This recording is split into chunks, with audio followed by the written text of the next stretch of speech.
In her will, my mother left me a key, but didn't tell me what it unlocked. Maybe she thought I'd know. Or she thought that the mystery would be enough to bring me back.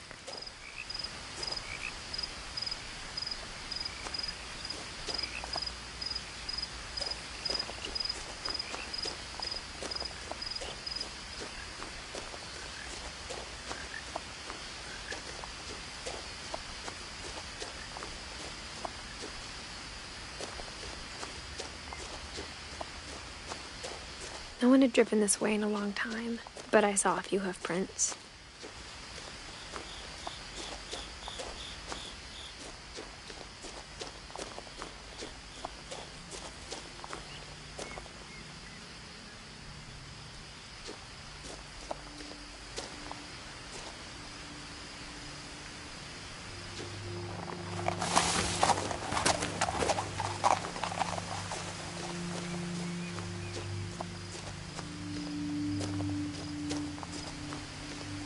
The truth is, even after I inherited the house, I never thought I'd come back to it. But now I had questions about my family that only the house knew the answers to.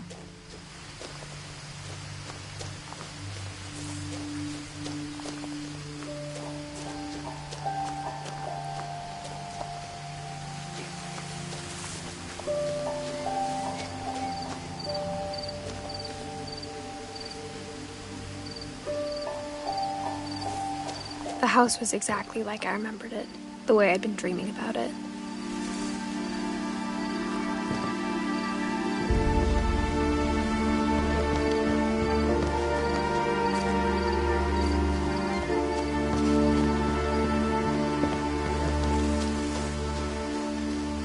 I asked Edie once about the dragon in the pond.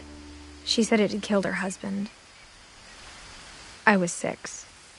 It seemed like an odd joke to me, even then.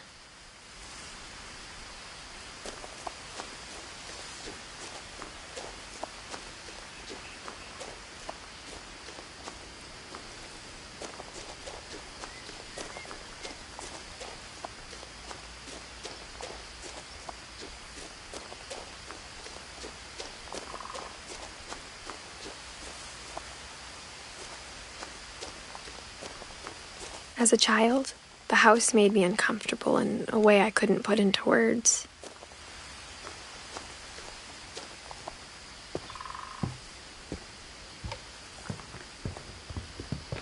Now, as a 17-year-old, I knew exactly what those words were. I was afraid of the house.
I heard something moving around in the garage.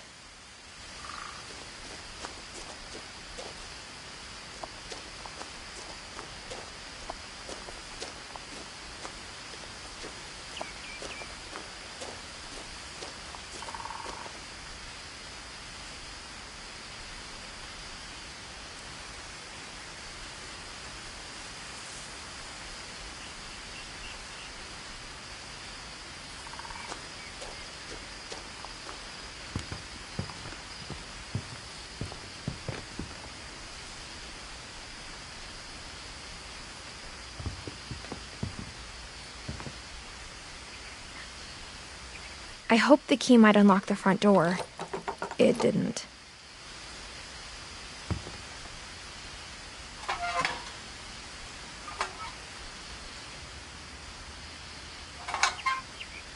Looking in, I felt like the house itself had been waiting for me.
The woods around the house have always been uncomfortably silent.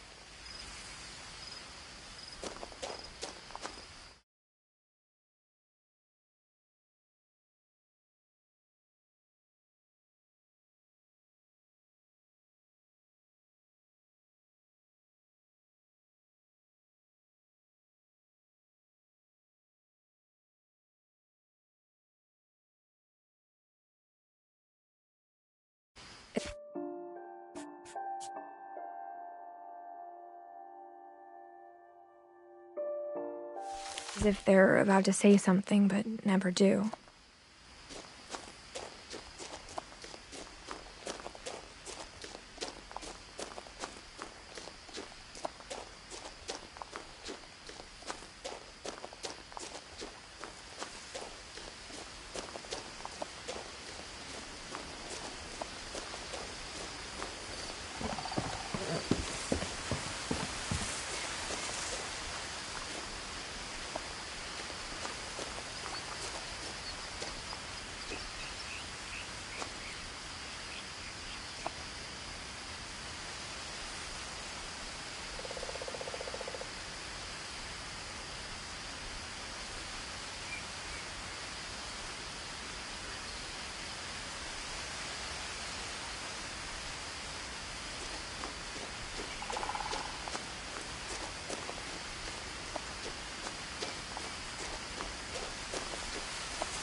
The house felt like it had always been here.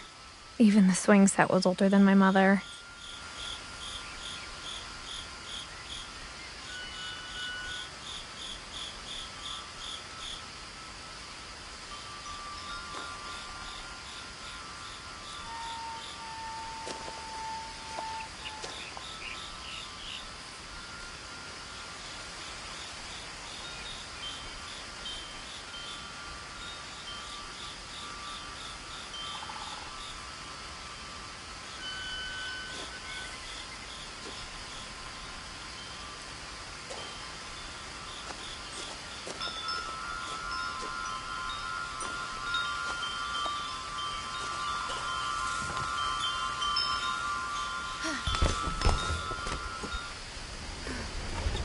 Crawling through the doggy door used to be a lot easier when I was 11.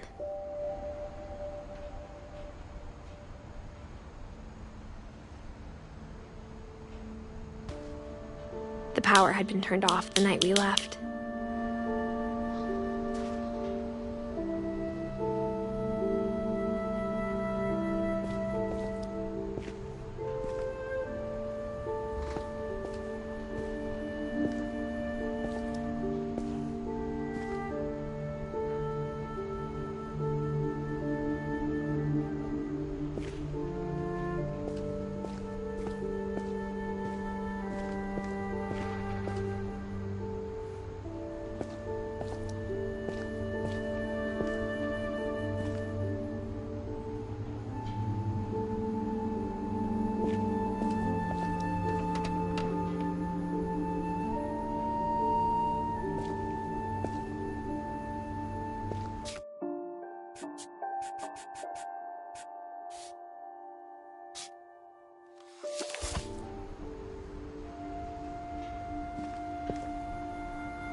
For the first time in years, I felt like I was home.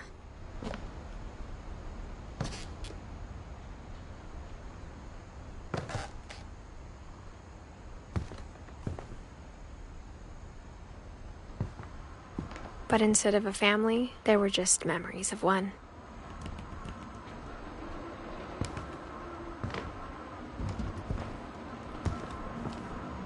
Like how after Louis started working at the cannery, we all got sick of eating salmon.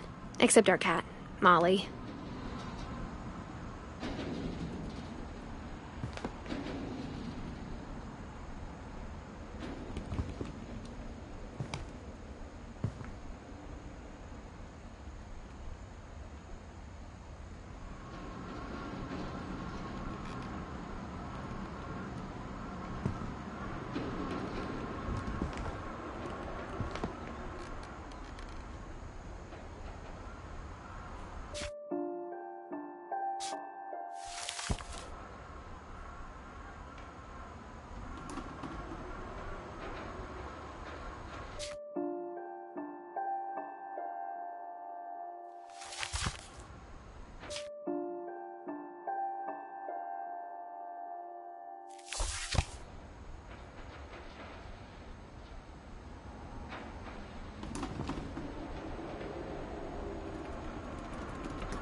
Or how only one restaurant would deliver to our house, so we had Chinese a lot.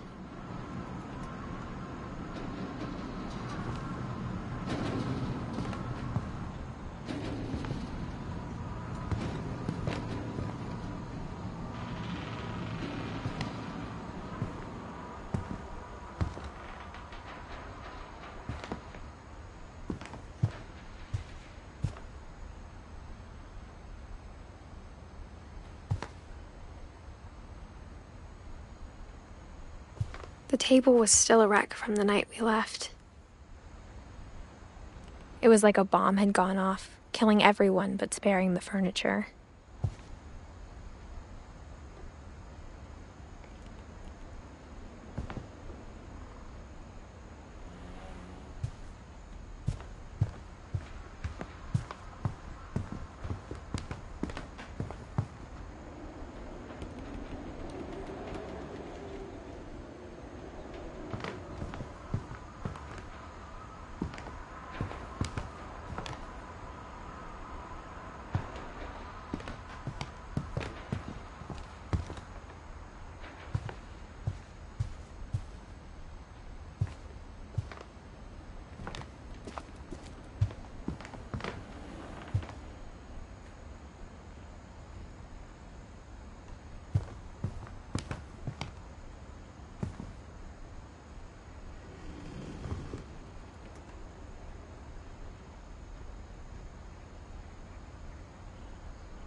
My mom was the only one of us who could imagine Great-Grandma Edie living in a nursing home.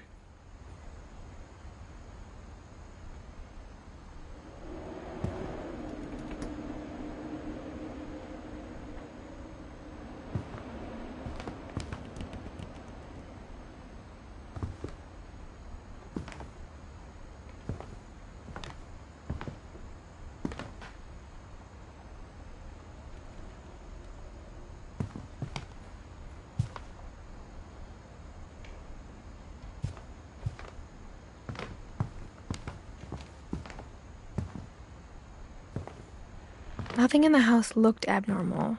There was just too much of it, like a smile with too many teeth.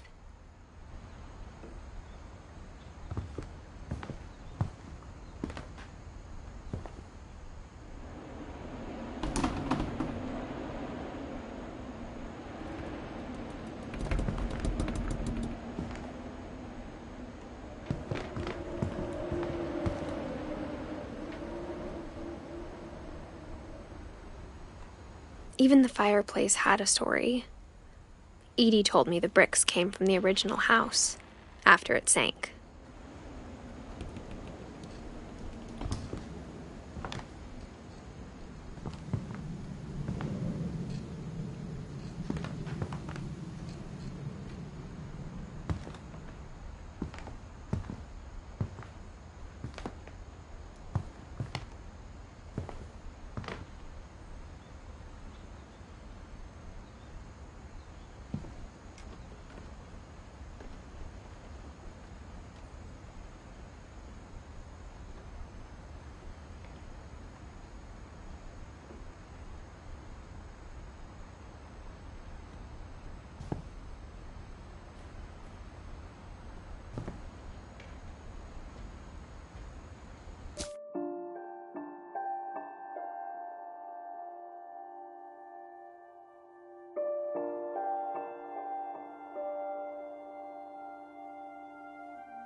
Great-Grandpa Sven built a music box for Barbara, along with the rest of the house.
A lot of things got left behind in the whirlwind of that last night.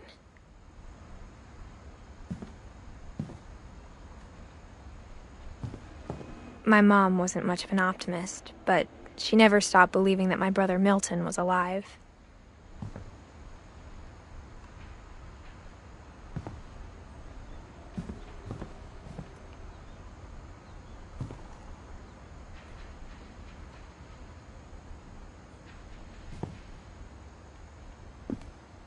After Milton disappeared, Mom sealed up all the bedrooms.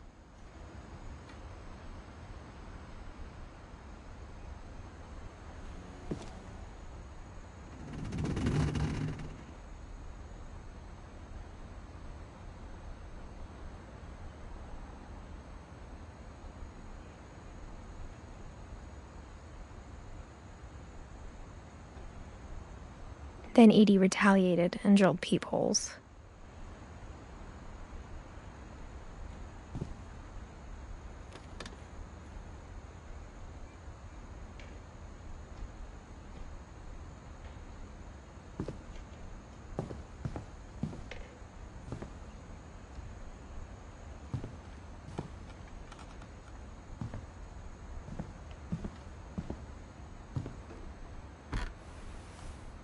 Molly always seemed like a girl I could imagine being friends with, if she hadn't died in 1947.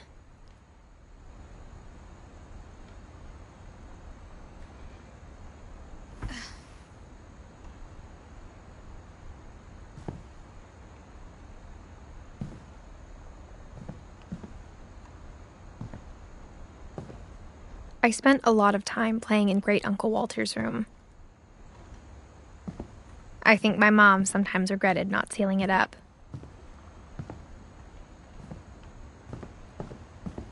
Louis told me there were secret passages, but I never believed him.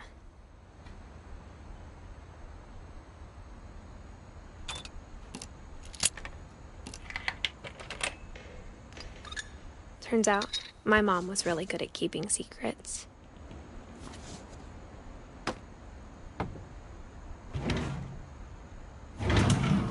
Now it was time to find out what my mom had been afraid of.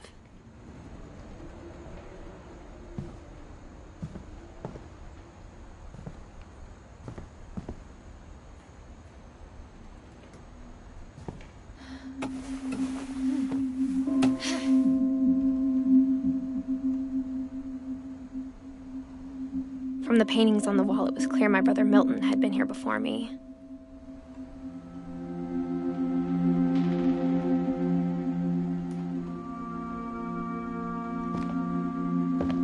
Reading this, maybe it sounds like I had a plan.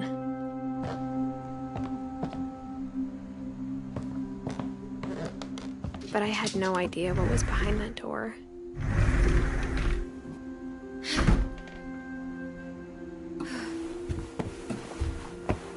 Just like I had no idea where all this was gonna lead.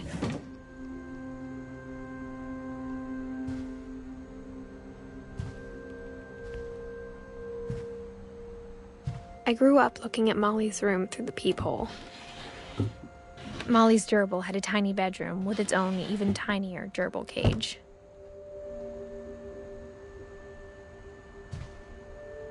Being inside for the first time, I felt like I'd stepped behind a painting.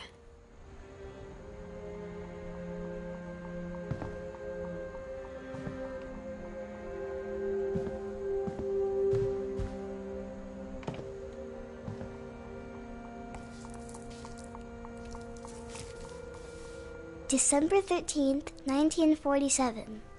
Dear Diary, I'll be gone soon, but I wanted to tell somebody about what's gonna happen. It started when Mom sent me to bed without dinner. I woke up and I was starving, so I looked around for something to eat.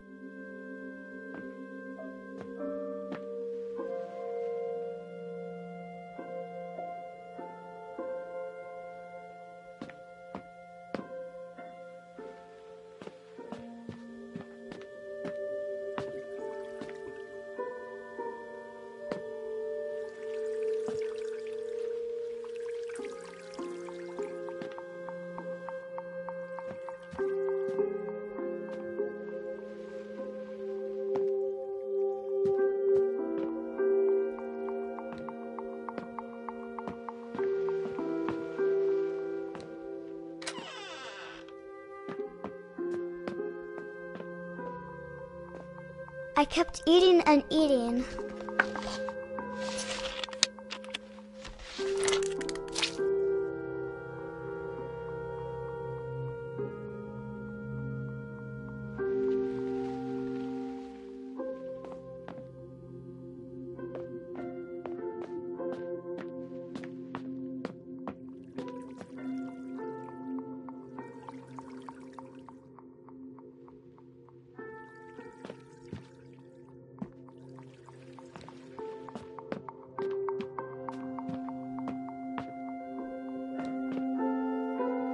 My Halloween candy was all gone.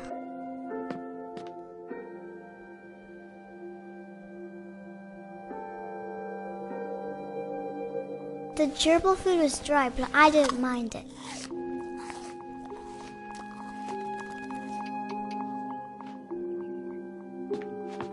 Then I heard chirping outside my window. It was a barn swallow going back to her nest. I reached out for her.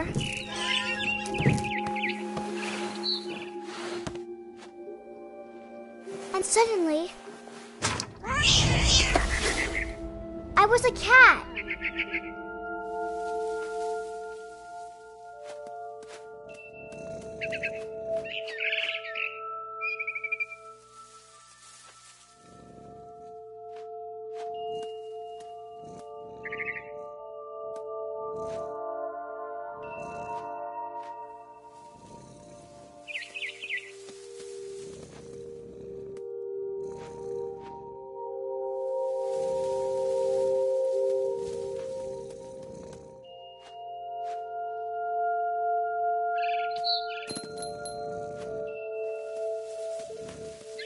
I tried to be quiet, but the bird was really scared.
I jumped and I almost got her.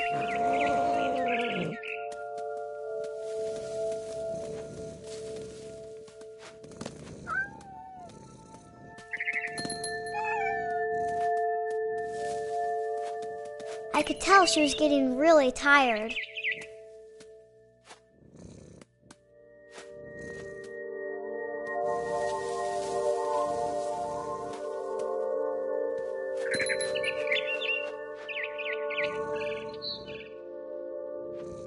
Now I was up in the big tree. I promised Dad I wouldn't climb it anymore. All I cared about was eating that mama bird.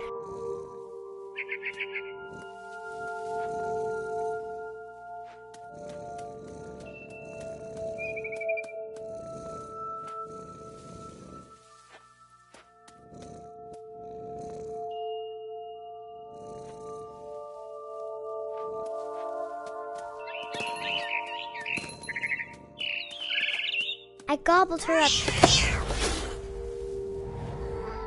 and suddenly I was an owl. First, all I heard was the wind.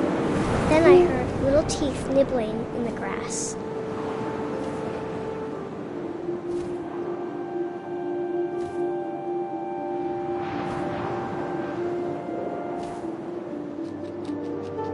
Rabbits.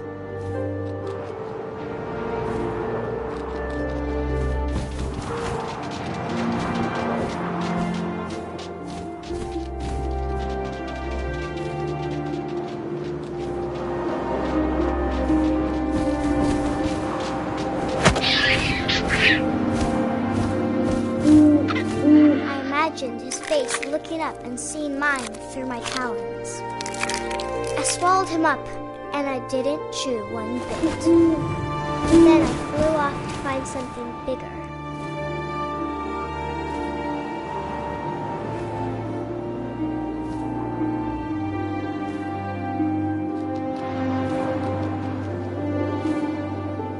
A mama rabbit.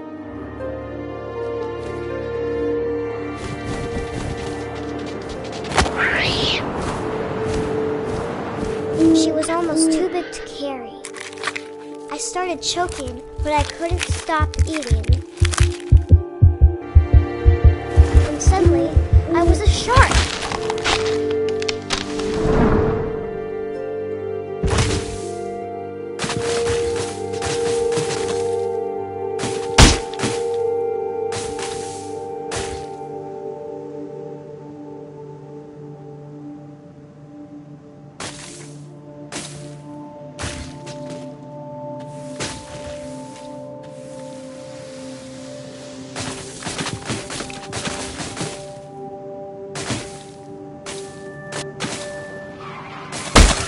I rolled off a cliff and into the ocean. Now, I was hungrier than ever.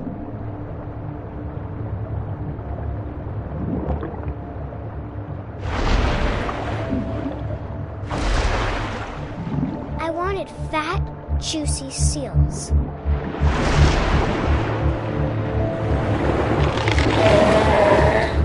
I off her flipper, and it tasted really good.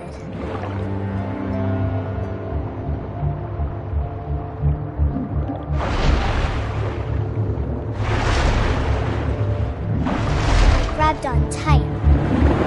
But I was so hungry, I jumped out of the water. When I opened my eyes, everything had changed.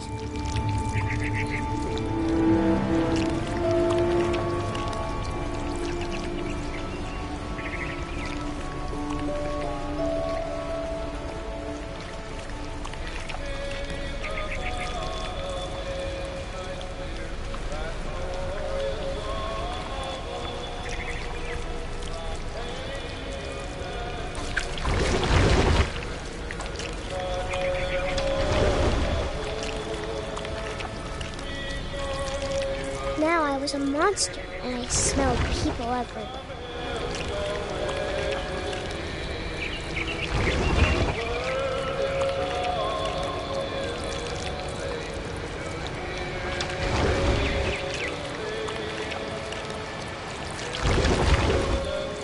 I was big, but I moved real quiet.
I wanted to stop, but also I didn't.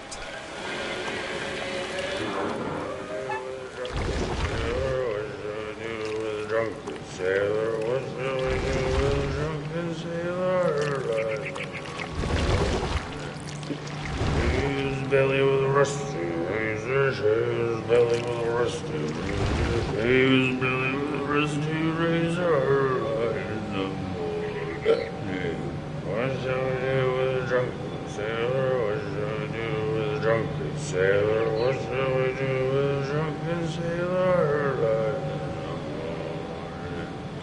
Put him in bed with the captain's daughter, put him in bed with the captain's daughter, put him in bed with the captain's daughter. What shall we do with a drunken sailor? What shall we do with a drunken sailor? What shall we do with a drunken sailor? Struck with a longboat till he's sober, struck with a longboat till he's sober, struck with a longboat till he's sober.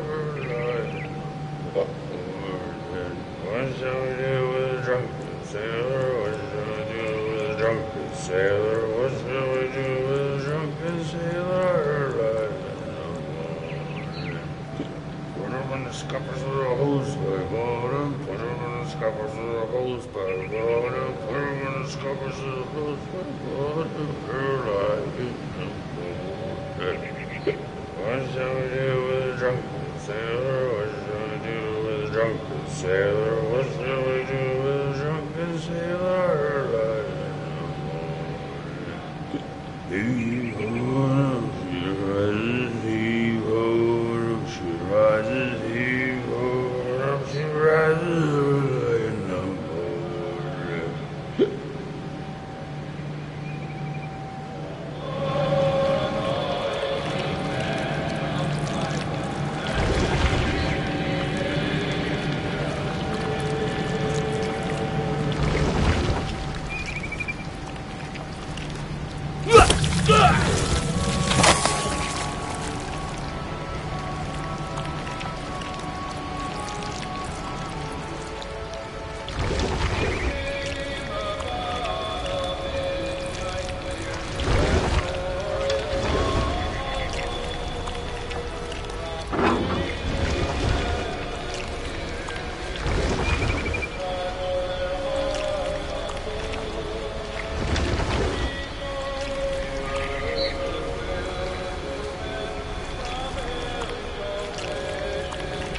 After the last passenger, I was still hungry. And across the water, we smelled something new. Something I had to have, so I swam towards it.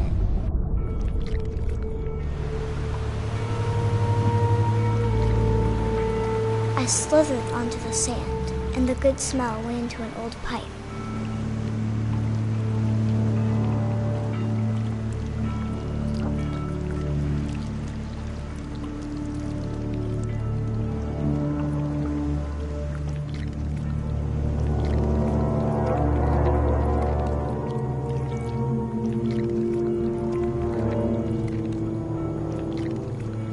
I got closer and closer.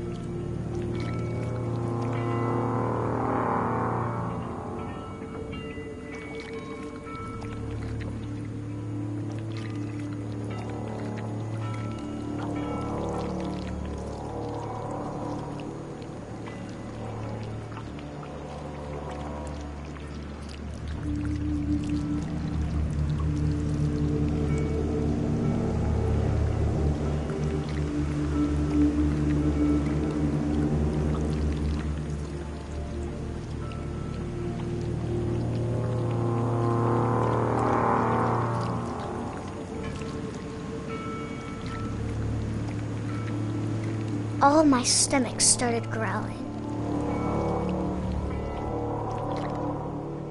And suddenly, I was me again. I held my breath for a long time, but I couldn't hear anything.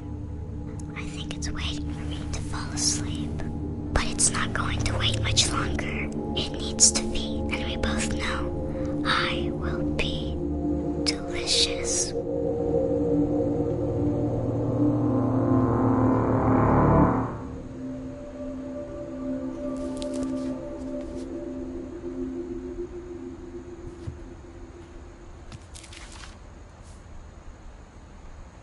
I'm not sure if I believed all of that, but I'm sure Edie would have.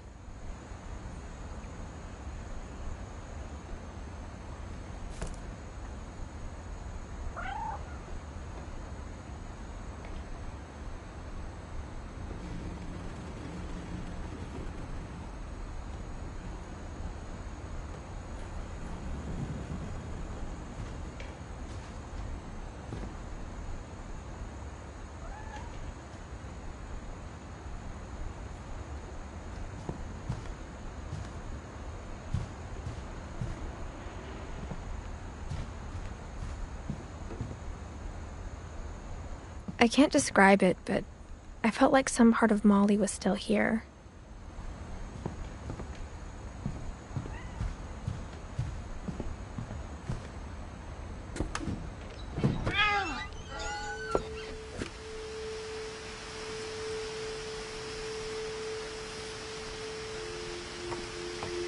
This will be obvious later, but my mom never told me any of these stories.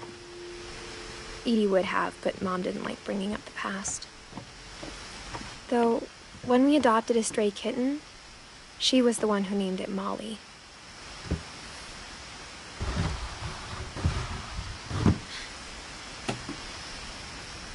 I spent a lot of time in Great-Grandma Edie's room.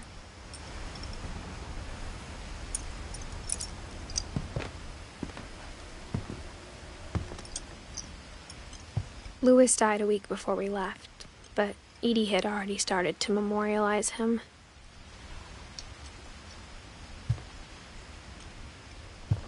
Her room was like a museum.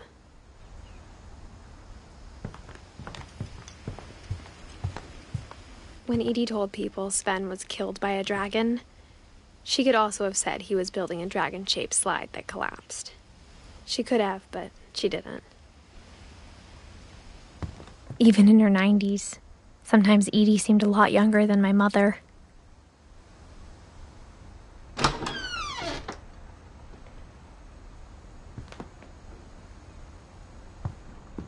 The only trace Grandpa Sam's first wife Kay left on the house was the pink bathroom.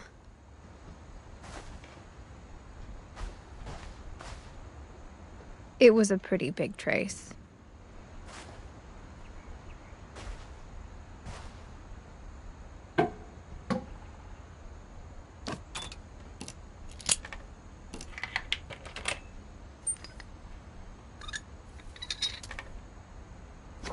There's a secret in this bathroom.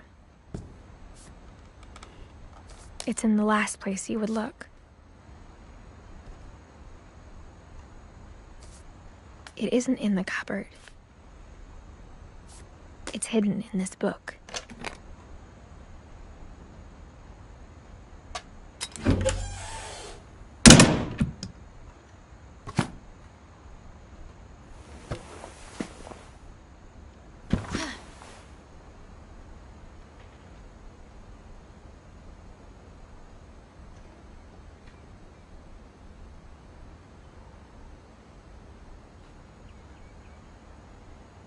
Sven gave Sam an old camera he'd refurbished.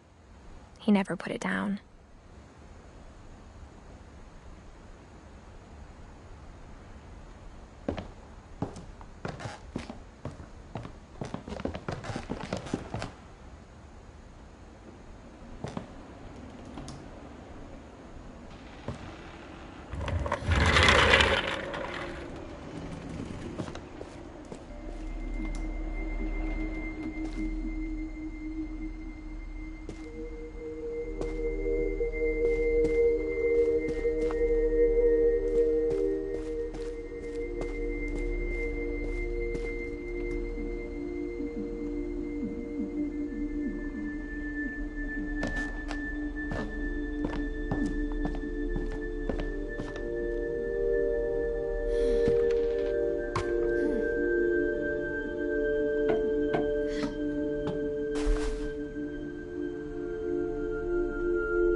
For 500 years, the Finches have been famous throughout Norway for their fortune and misfortune.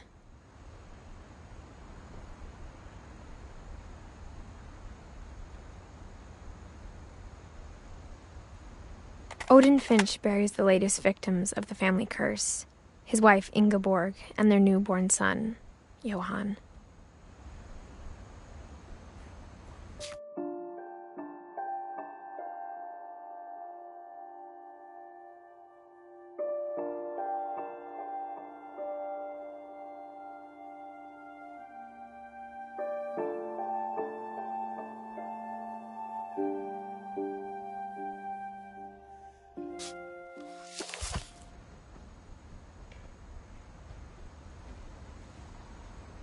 On January 7th, 1937, he set sail with his family and his house, hoping to leave the curse behind. But 40-foot waves off the coast of Washington send the house and Odin to the bottom of the sea. Odin's daughter Edie, with husband Sven and baby Molly, step ashore on their new home, Orcas Island. Odin Finch is the first to be buried in the new family cemetery. His daughter Edie is already dreaming of a new Finch house.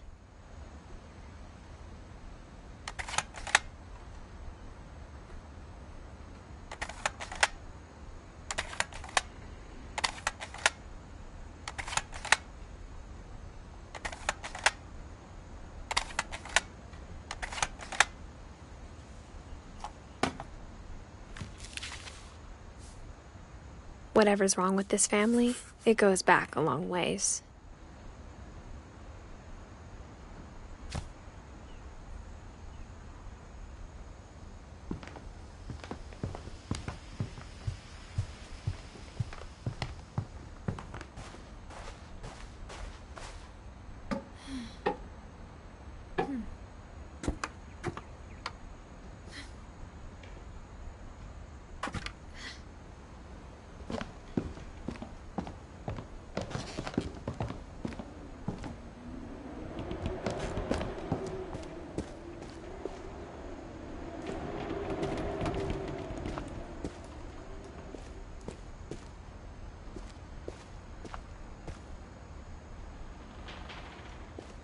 I knew Grandpa Sam had a twin. And that he never talked about him.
I guess my grandpa didn't like history any more than my mom did.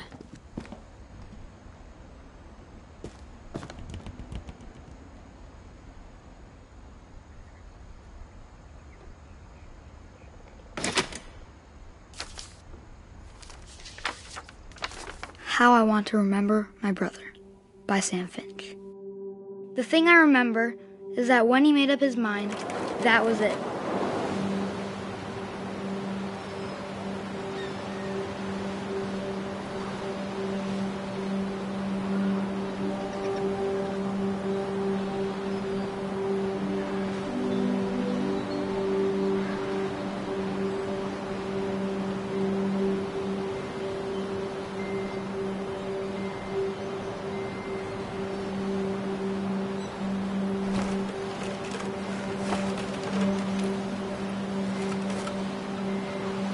My brother said he'd die before he ate another mushroom.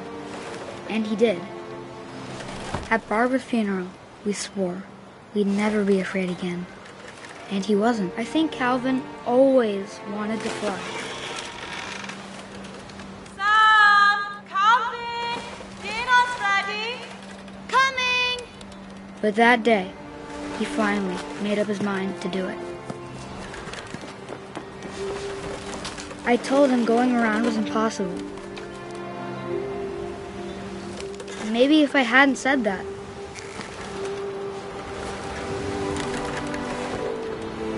Calvin, I'm not gonna tell you again. Maybe if the wind hadn't picked up, then maybe he'd still be here. But I doubt it. I think he'd already made up his mind.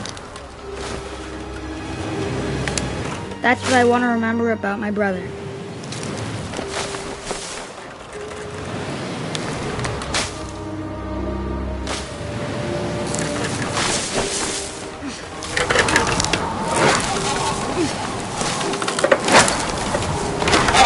The day he made up his mind to fly, and he did.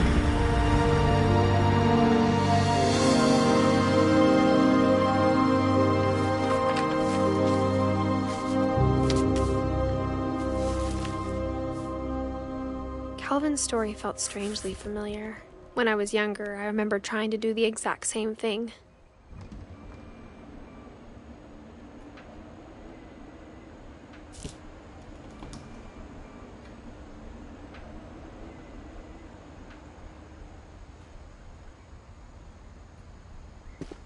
After the funeral, Edie roped off Calvin's half of the room.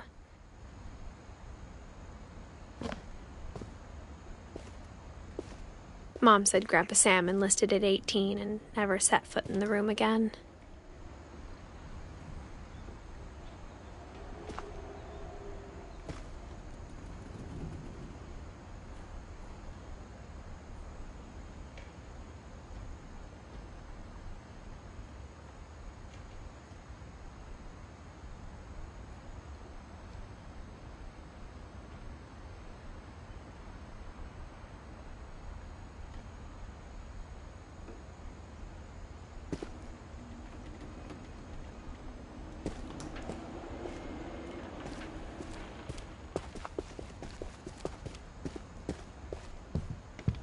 The passages were a pretty tight fit. They'd obviously been built for smaller hands and bellies.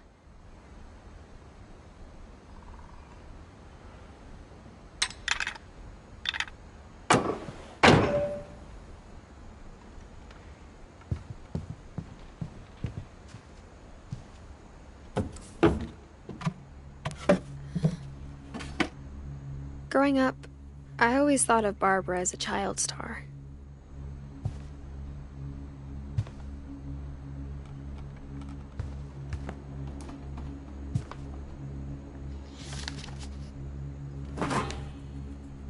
Of all the stories people wrote about Barbara's death, I'm surprised Edie saved this one.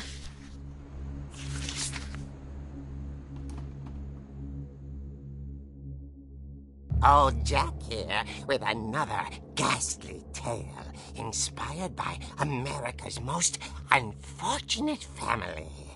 I'm calling it The Surprise Ending of Barbara Finch. As a child star, Barbara was famous for her scream. Now at 16, she was all washed up. A has-been.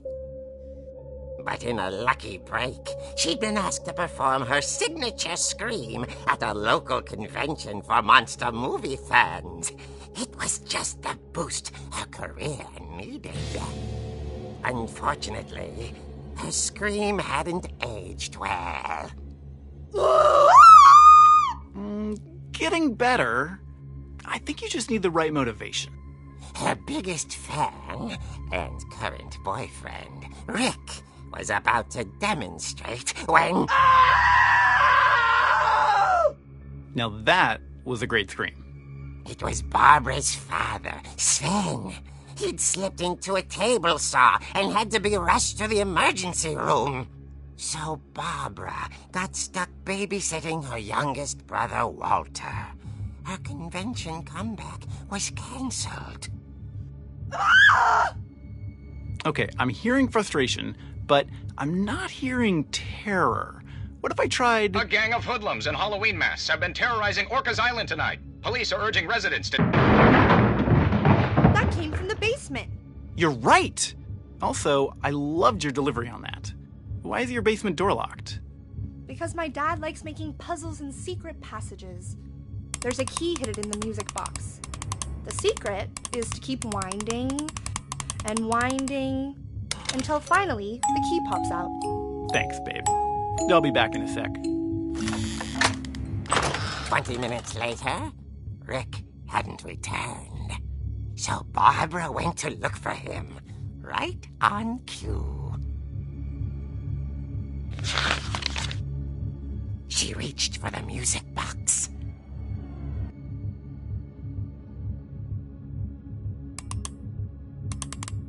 And as she wound the key, she listened for Rick, but the house was silent.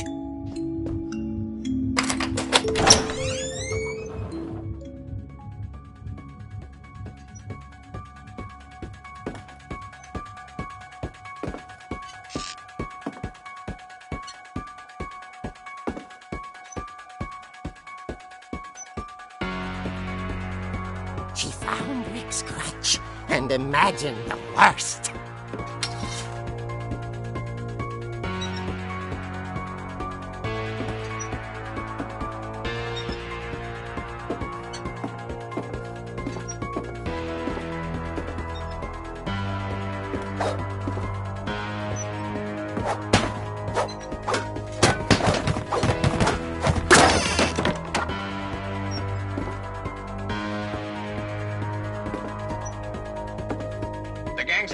the infamous Hookman killer, Dr. Carl Hamill, who impaled and then ate his family 10 years ago tonight.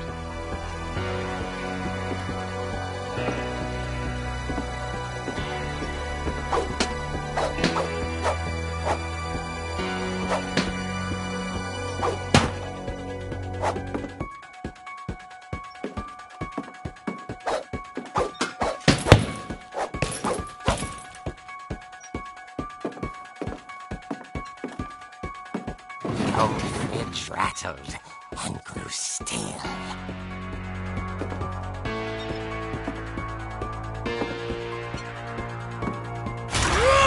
Oh dear!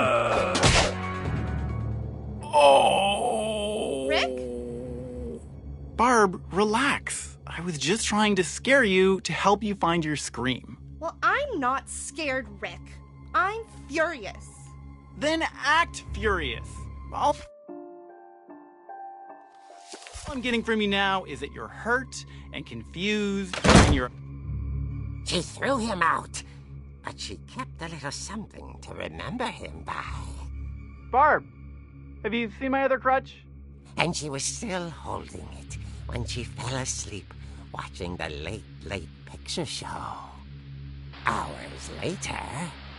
Barbara! Walter, what's going on up there? Ah! Okay, I'm coming up, but if this is a trick, you're dead, Walter.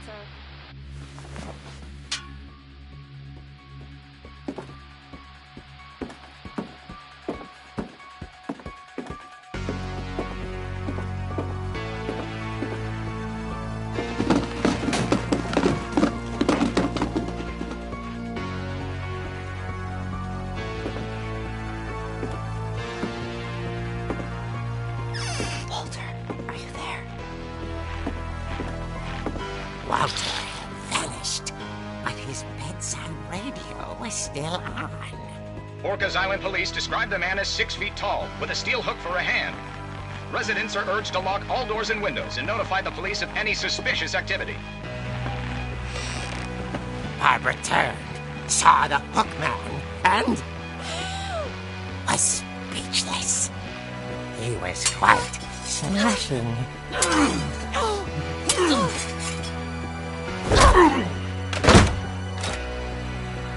And the trouble was, he couldn't get enough of Barbara. Okay, Barbara, there's gotta be another way out of here.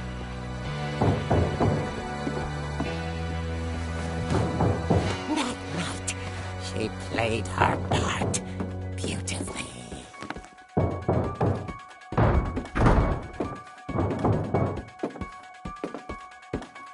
Molly's door hadn't been opened in years. The hinges groaned.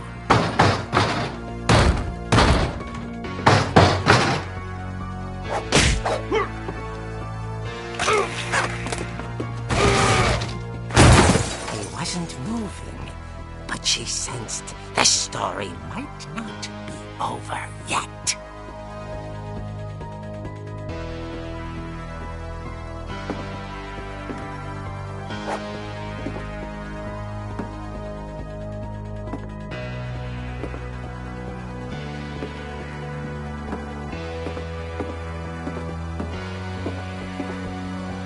The Hookman had vanished. She listened for his breathing, but all she heard was...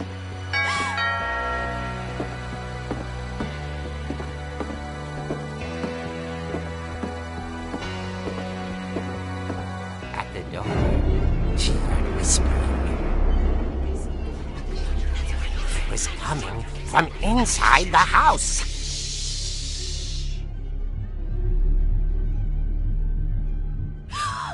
Oh dear. The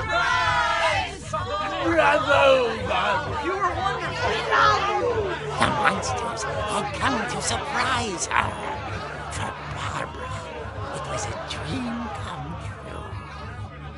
Then she saw what kind of monsters they were, and she realized what was about to happen.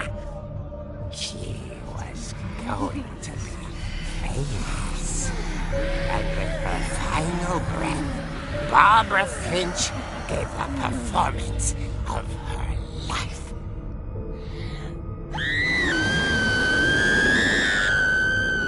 I wasn't there myself, but I hear Barbara was magnificent. Poor girl. She had a taste for stardom. But unfortunately, so did her fans. Of course, the police blamed it all on poor Rick, who disappeared the same night. And little Walter, hiding under his bed the whole time. He took it all pretty hard, but that's another story. As for Barbara, tucked inside the music box is all they ever found of her. Her ear. Now that's what I call a real eerie tale.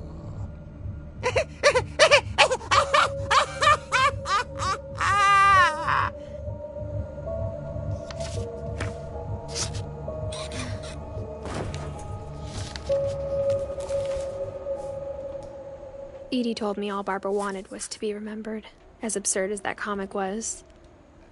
Maybe what Edie saw was a happy ending.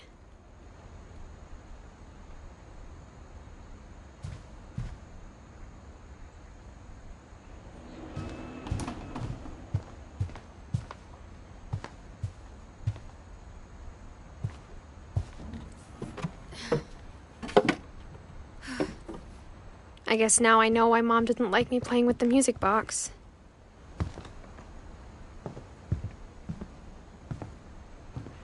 Edie's father, Odin, built the original house. Whenever people ask me about my family, the first thing they always want to know about is Barbara.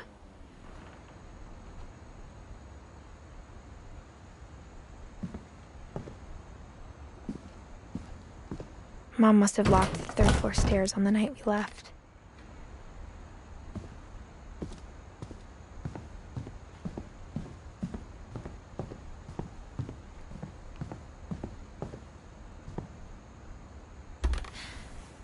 My Grandpa Sam spent 7 years sharing a room with his dead brother, Calvin. It's funny. All those times I played with the music box and never found the basement key.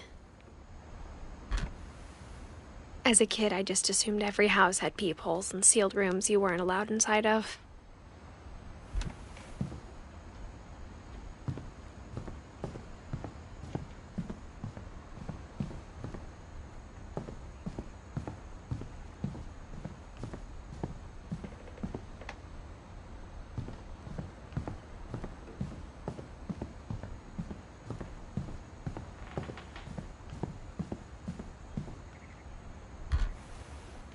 Barbara was a child star for 2 years, until America grew out of it.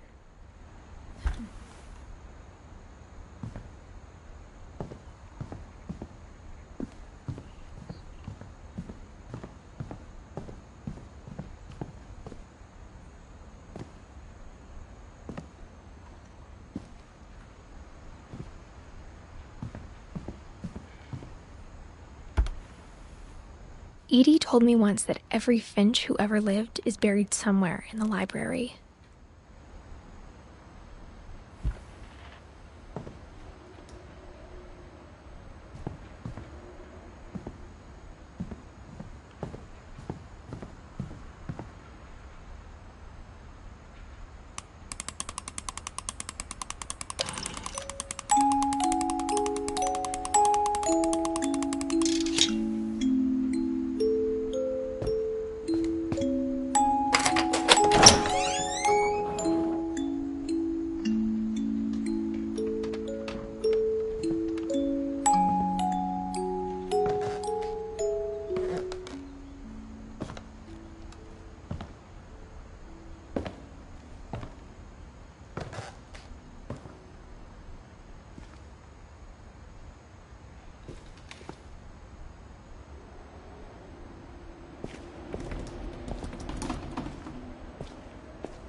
Mom said the basement was off limits, unless I wanted another tetanus shot.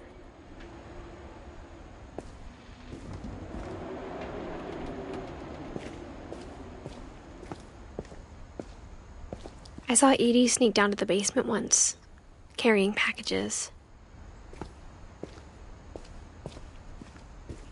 I thought maybe she was hiding presents. It turned out she was hiding a lot more than that.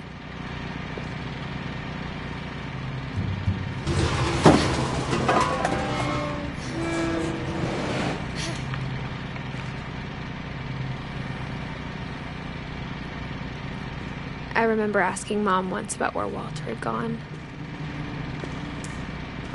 She said after Barbara died, he got as far away as he could.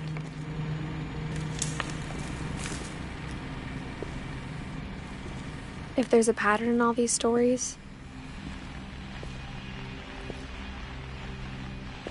I think it's that none of us has gotten very far.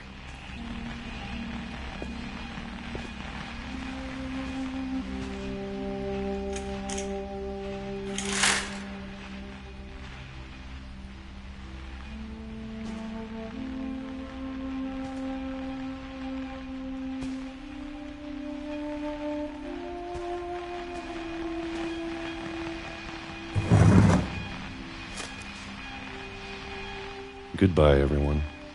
I can't believe I've been down here for 30 years.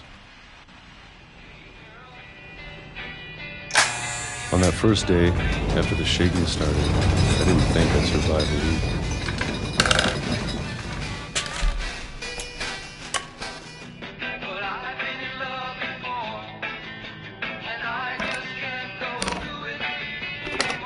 But after a few days, I settled into a routine. That's what kept me sane. Having a schedule, living for today. I always expected to be dead tomorrow. But if you wait long enough, you get used to anything.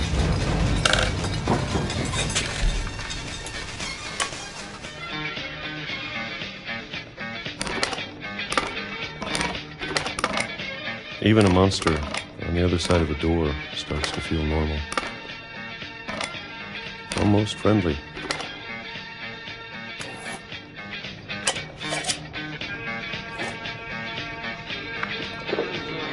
And then one day, everything just stopped.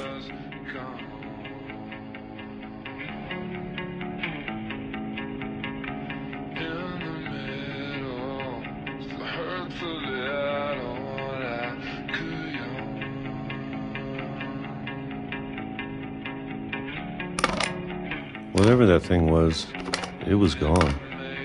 Maybe it got tired of waiting. Or maybe I just got tired of being afraid.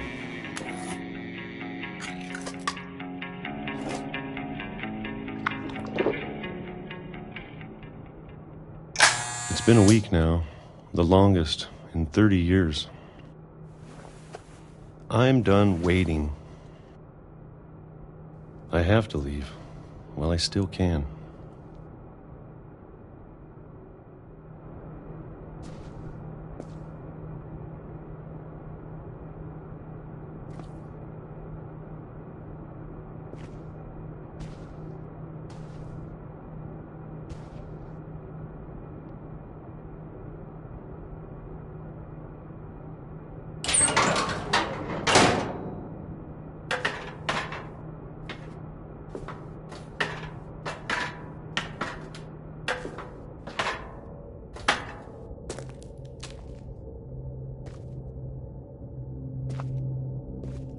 I know it's out there, somewhere.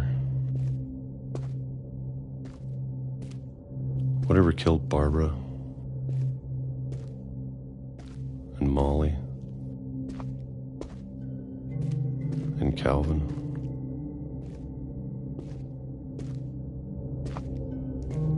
Maybe this is all a mistake. But I need to stop living the same day. Even if it kills me.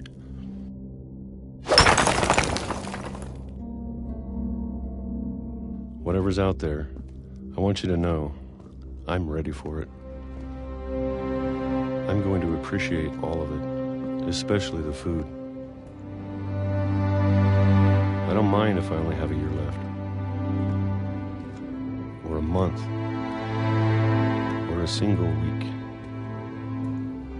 I'd be happy with one more day. I can already imagine the sun on my face.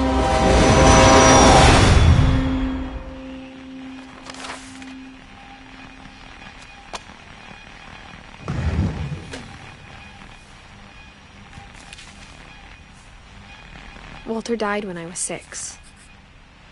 I can't believe my mom never told me he was down here.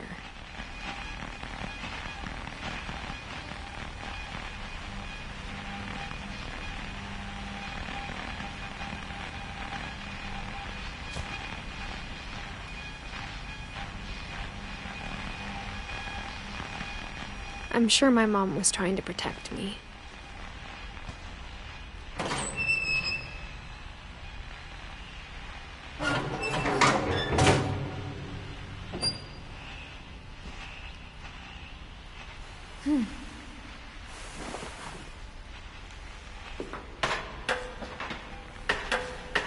Maybe she was afraid I'd end up like Walter.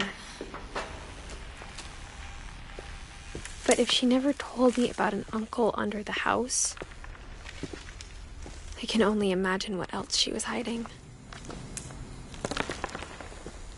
I don't want to make the same mistakes she made.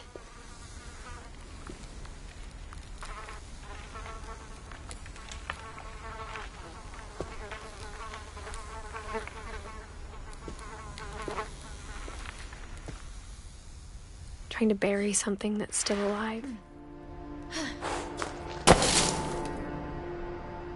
Now that there's only one of us left, or maybe 2, I thought it was time I heard the stories for myself and found out what happened to everyone else. But now I'm worried the stories themselves might be the problem.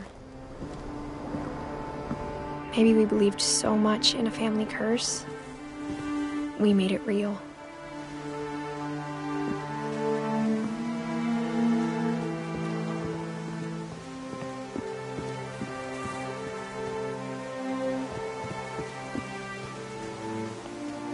I don't know if I should even be writing this.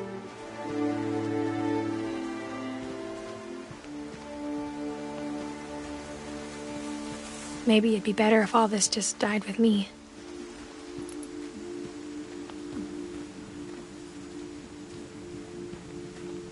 But I thought you should know about your family.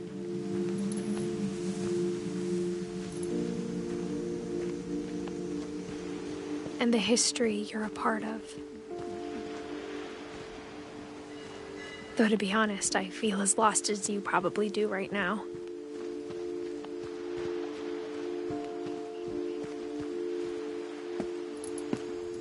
I think the people in these stories believed them, for what that's worth.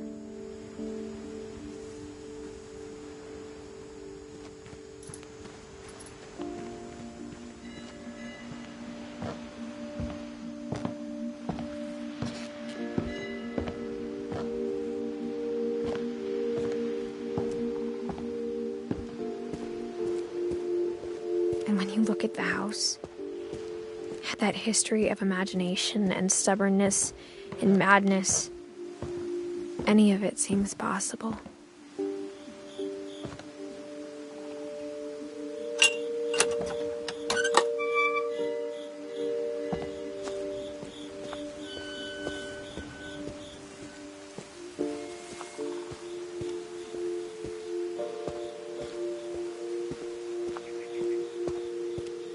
I think we've been surrounded by death for so long, we've just gotten used to it. What kind of family finishes building a cemetery before starting the house?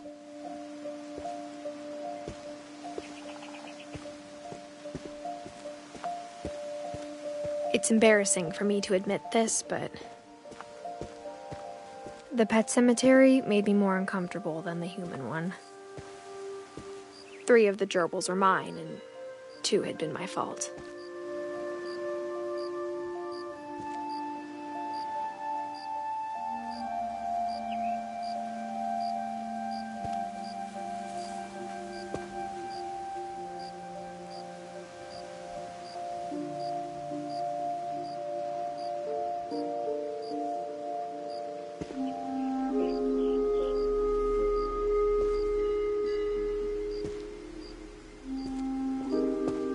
Sven built the house, but it was Edie who designed the cemetery.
I'm sure Odin's monument had been Edie's idea.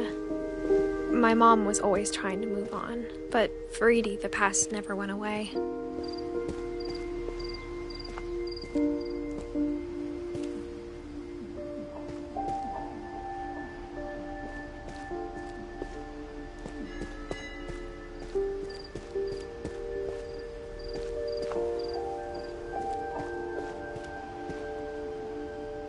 She could see it poking out of the water at low tide.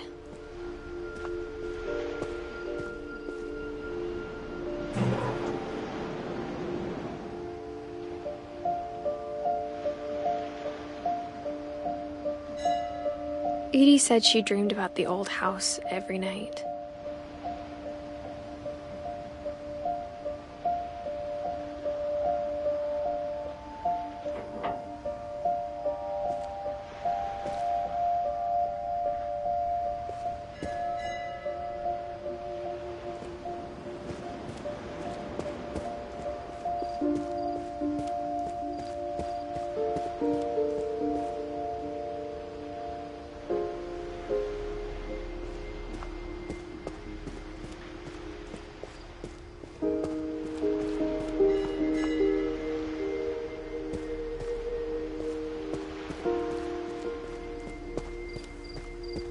Edie's side was always easier for me to understand.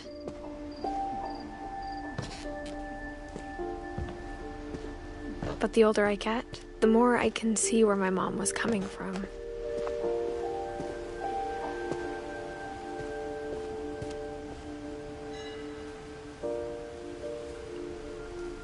Her dad had been pretty strict, but it wasn't enough to save her brothers. She was just trying to do better.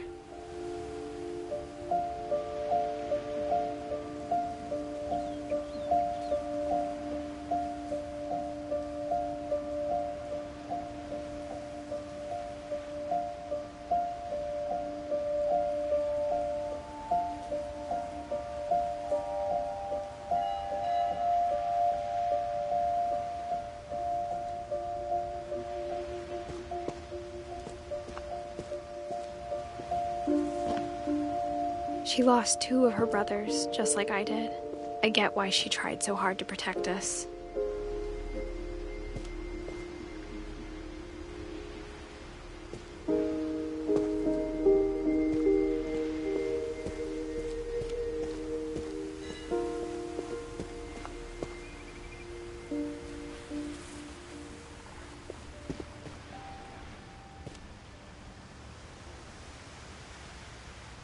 We never found Milton's body, so my mom insisted we were putting up a monument, not a tombstone.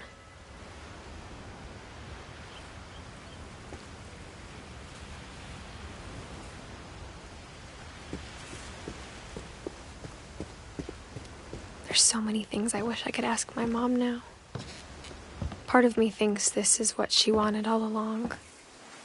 For me to come back someday and find everything out for myself.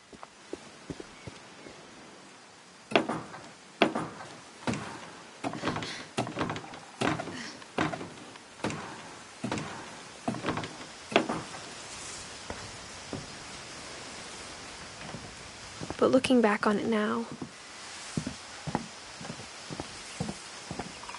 if she told me there was going to be so much climbing, I never would have come when I was 22 weeks pregnant.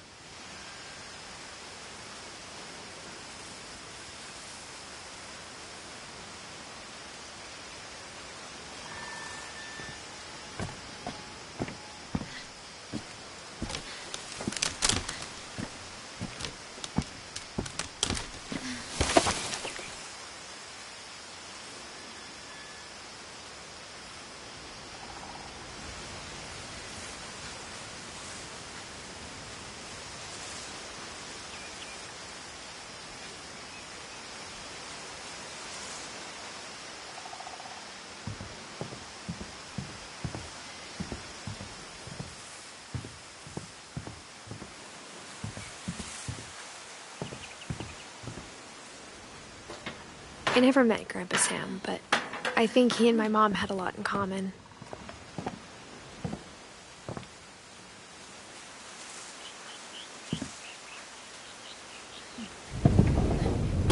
They were both pretty intense.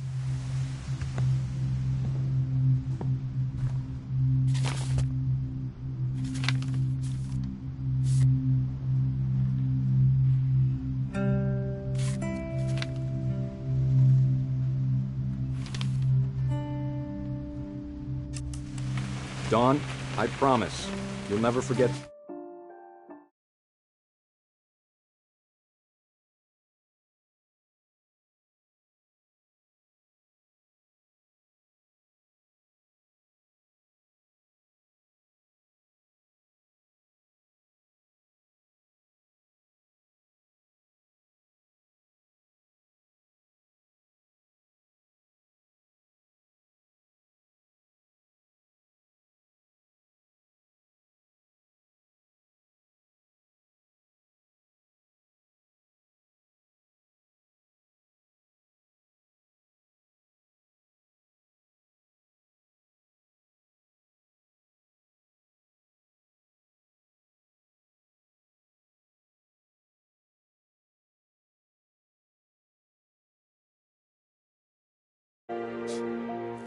This weekend. Yes, sir.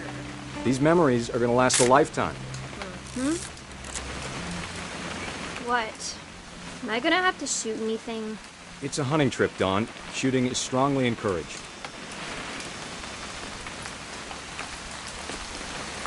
It's too early, Dad. Perfect. It's gonna rain the whole weekend, isn't it? I will never forget this weekend, Dad. That's the spirit. Smile, Dawn. Okay, got it. I'm gonna take some pictures, okay? Just be careful. That camera's older than you are.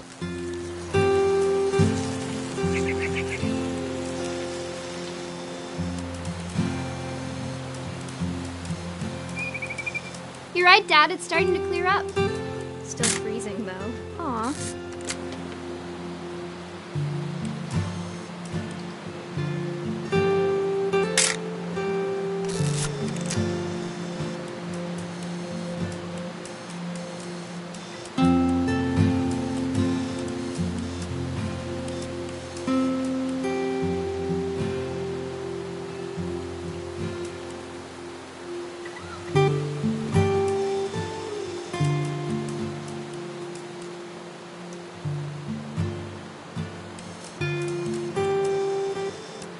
Definitely should not have drunk all that coffee. Hold still while I take a picture of you. I definitely won't be moved. Hey! That's a keeper. Nothing quite like being outside. I'm just saying, I'm not always gonna be here, Dawn. You'll need to remember this stuff, if you want to survive. I'll be fine, Dad. You know who else thought he was gonna be fine? Some guy who died. Dawn, I'm being serious. I know, Dad. You're always serious. Doesn't being out here make you want to chill out? Well, to tell you the truth, I haven't been out here in 20 years.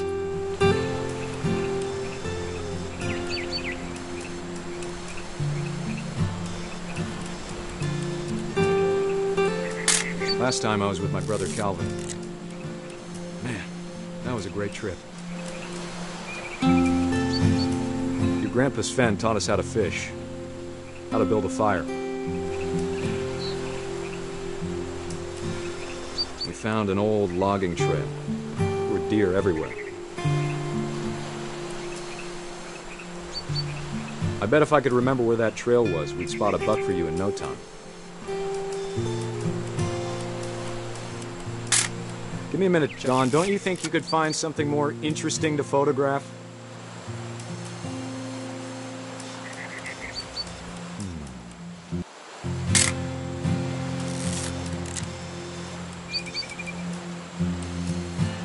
Let's see.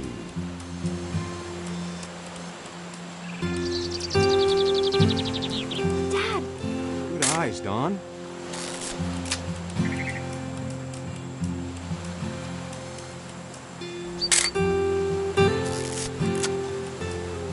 Before you take the shot, let me get a picture of you.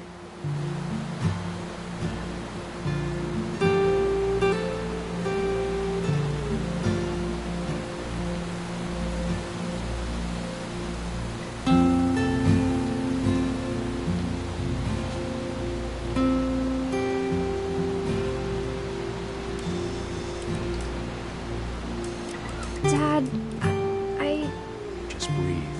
Turn off your imagination. Focus on your target. Let me get behind you.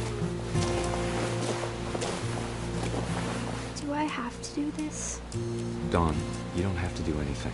But if you want to survive, you'll need to be strong. Great shot, Dawn!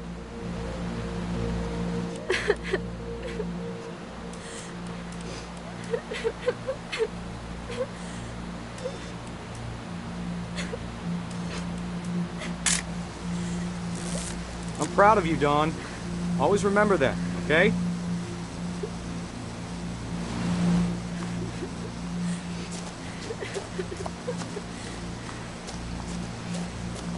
Sorry, Dawn. Just gotta reset the timer.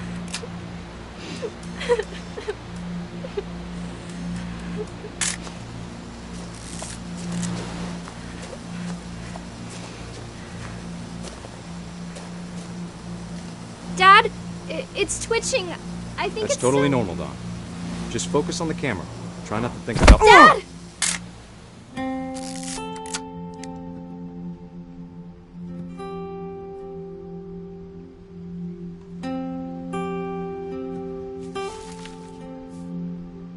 Of all these stories, that's the one I wish most that my mom had told me.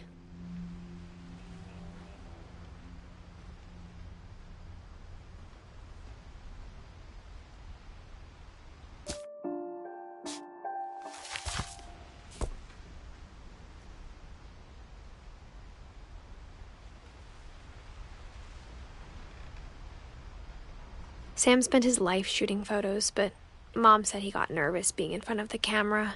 I guess we're all afraid of something.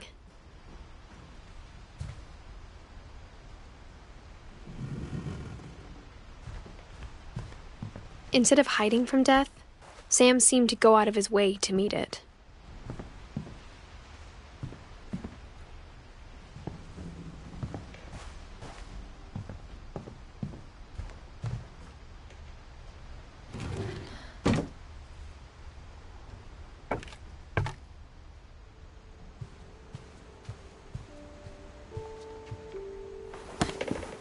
After Sam died, my mom and Edie got really close. They'd both lost a lot.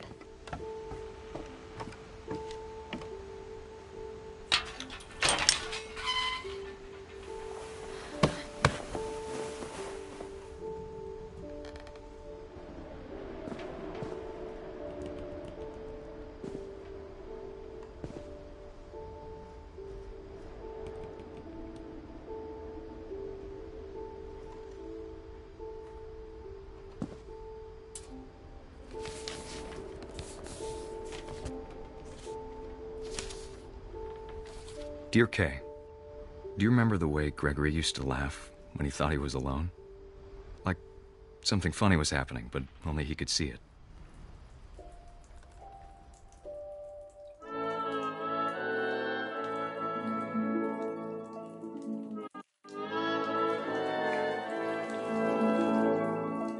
think he saw things the rest of us don't.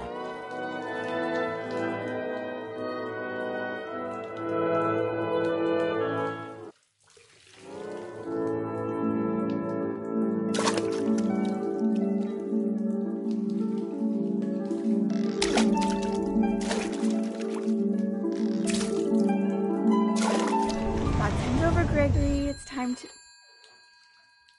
Hold on, sweetie. Hello?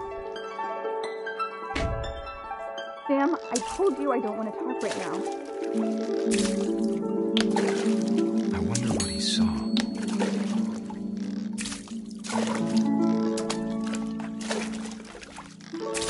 What his world was like.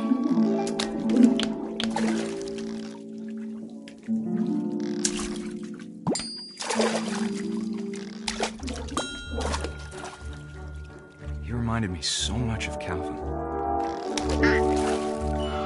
Lost in his imagination. Whatever it was he saw, it sure made him happy.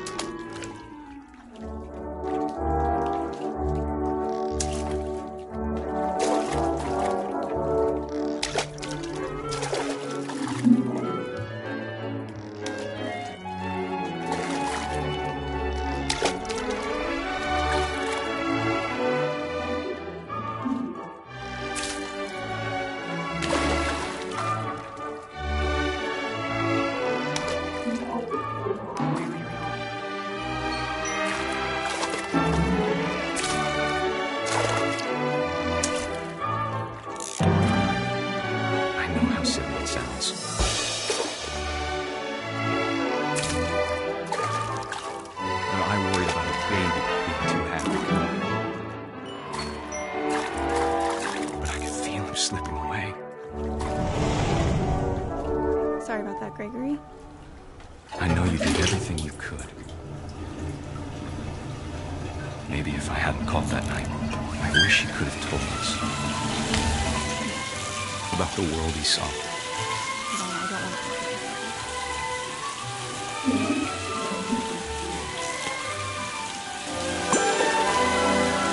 There's so much I don't understand about Gregory. About everything.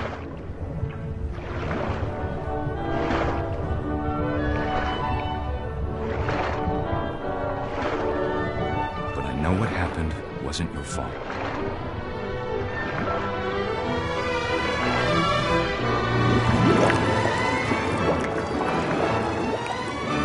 I'm sure he's happy. And he'd want you to be happy too. Good luck, Kay. Love, Sam.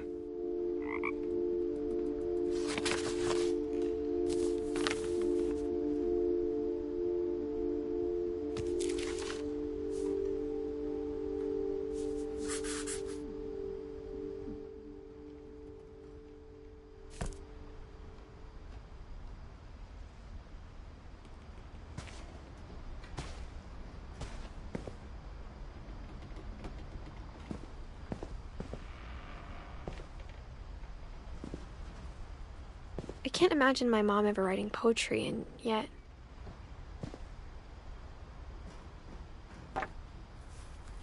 A poem for Gus, who always said the wedding was a bad idea. Our father never hit us kids, at least not very hard, before the day my brother said with teenage disregard that he'd be dead before he'd see a wedding in our yard.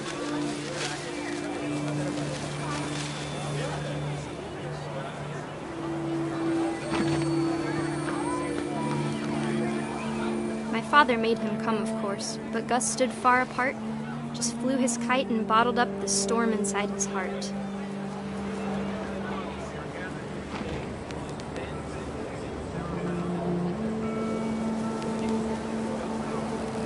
I tried to talk him out of it, but though he'd never met her, "We don't need a stepmom," were the words that I now pronounce you husband and wife.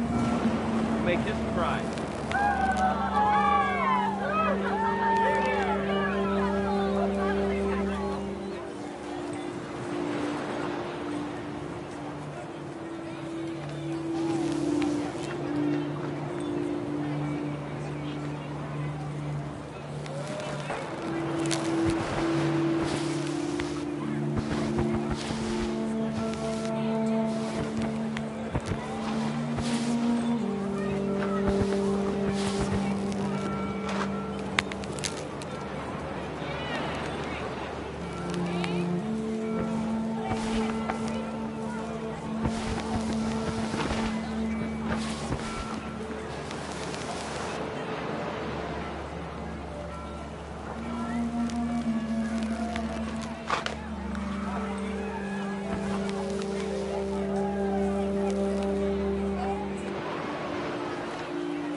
When the time for photos came, Dad ordered him to Come here.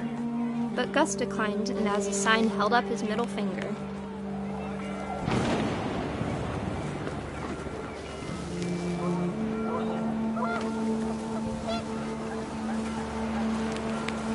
The wind picked up, and panicked geese appeared and quickly went.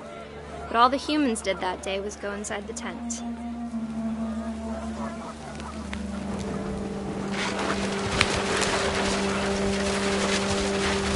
The rain came down in buckets then, but no one seemed afraid that nature might destroy the tent our dad had crudely made.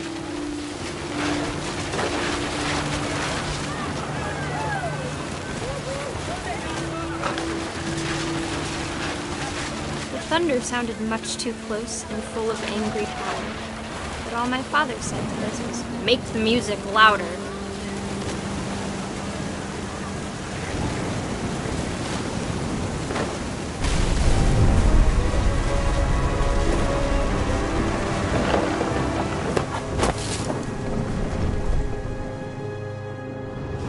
I wish that I could truly say I thought about you on that day. Out there on the beach alone, just you, the wind, the sea, and foam. But I didn't, until we found you.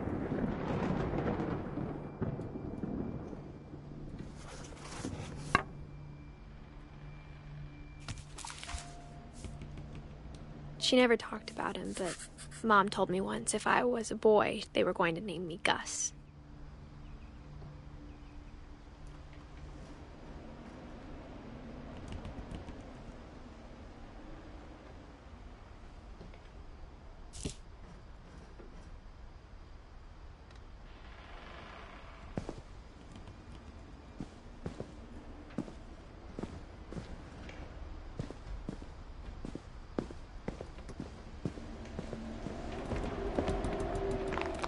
My mom moved up to the loft after her brothers died.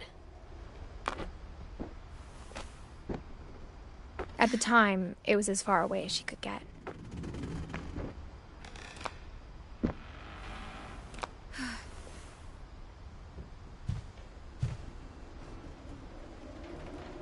Religion was another thing my mom never talked about, but I think it helped her a lot after her dad died. She spent a summer building houses in Calcutta, where she met my dad, Sanjay. My mom moved to India a week after graduation and got a job teaching English. Louis was born a year later.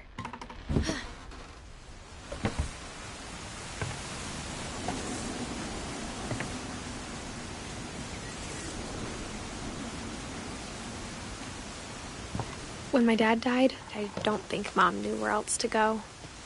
I'm sure Edie was happy to have her back.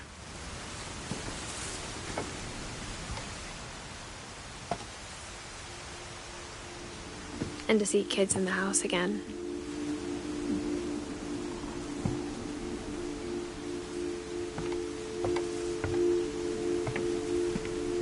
The house had to get a little bigger, but Edie was used to that.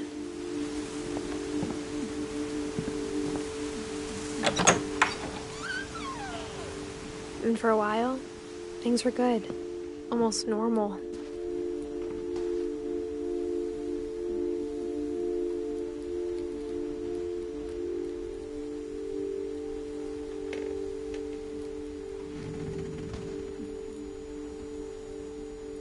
But it didn't last.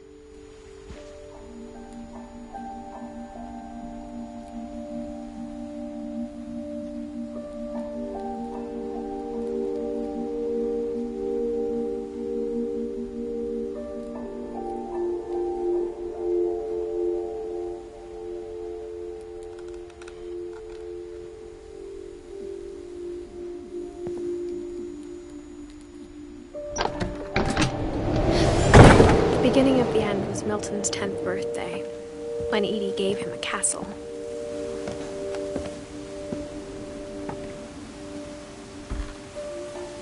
After Milton disappeared, the only thing he left behind was a room full of paintings.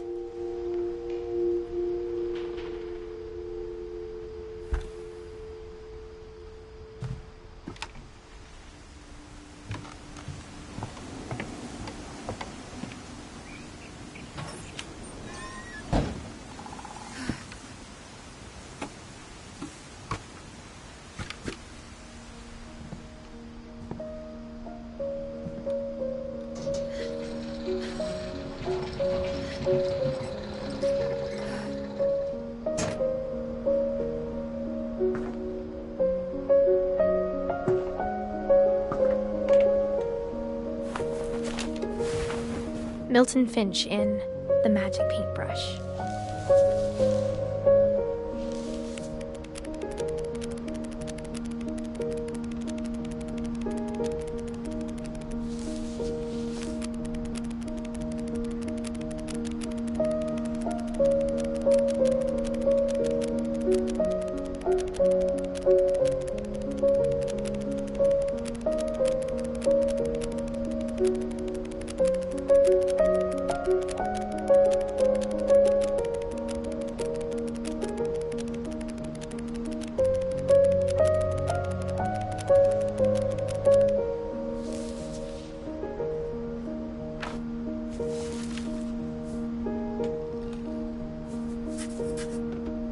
I was 4 when Milton disappeared.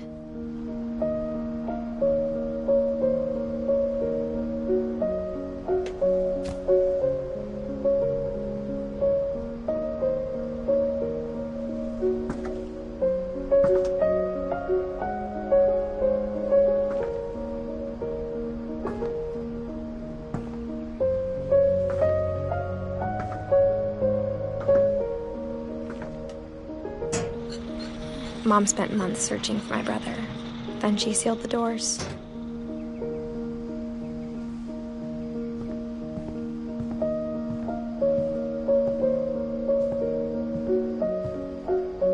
Whatever Milton had found in the house, Mom didn't want it getting out.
Mom definitely blamed Edie, but I think Louis blamed himself.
After he graduated, he just spent more and more time in his room.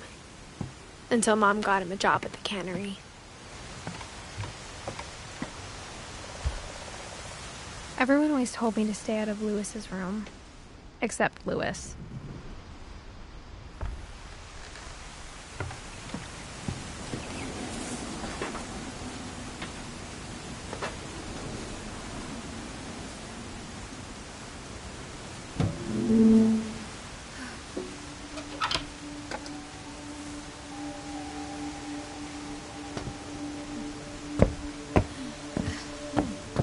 Lewis's room smelled very, very familiar. That part of him lived on.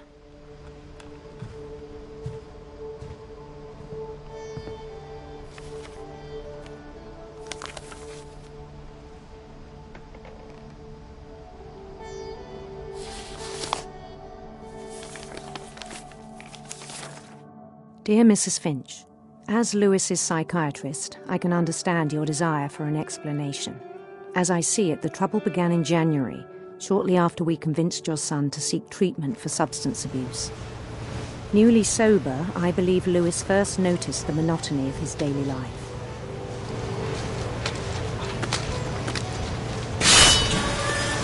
He kept working at the cannery,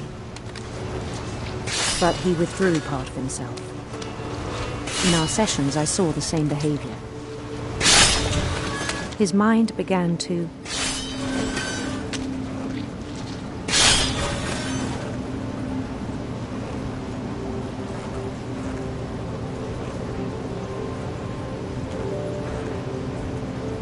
wander.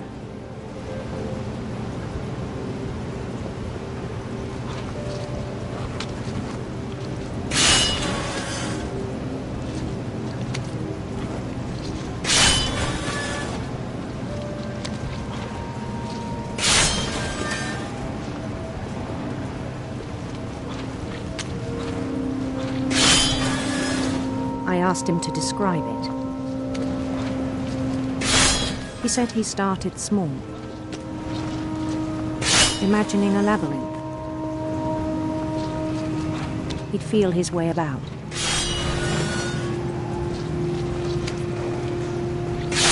Then something moved.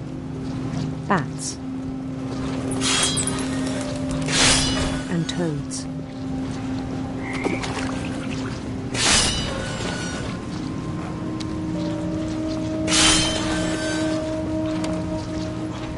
Things that have not names. He knew it was all in his head.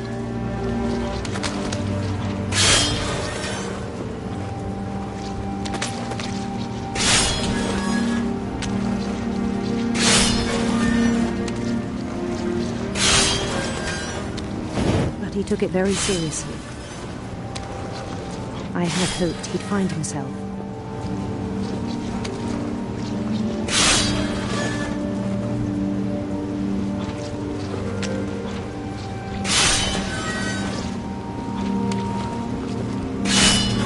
But he found something more. I worried about him then. Daydreaming at the cannery.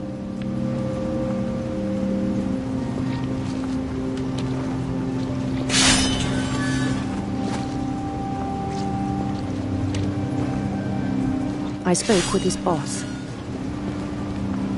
But he said Lewis had become a model employee. Methodical, tireless, focused. Like a whole new Lewis. So I let him go on.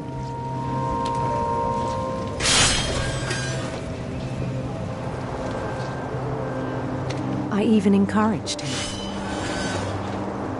It seemed very promising at first. He told me he'd made a new friend.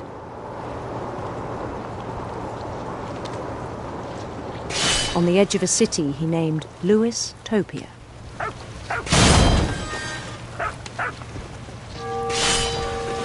He built the city up slowly, brick by brick. Then he made musicians.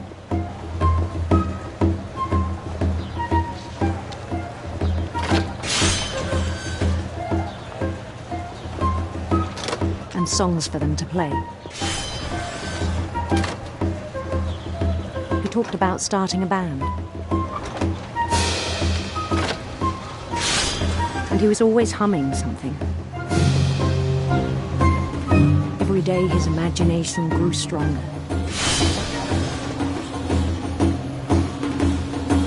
He no longer spoke at the cannery. But his chopping was as reliable as ever. Then one day it struck him that all the cheering crowds, even the stones under his feet, were all in his imagination.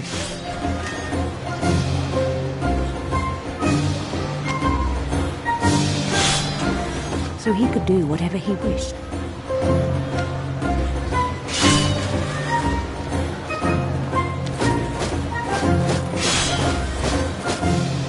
He held an election for mayor.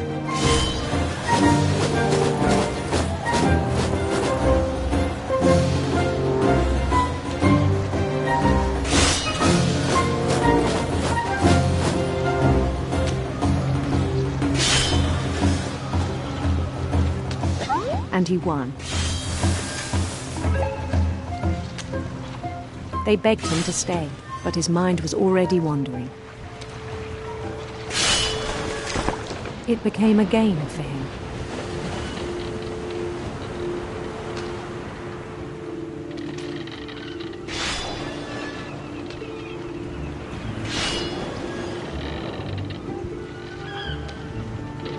He'd conquer a city, then immediately push on.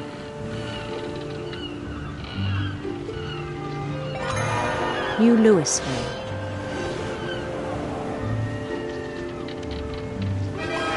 St. Louis.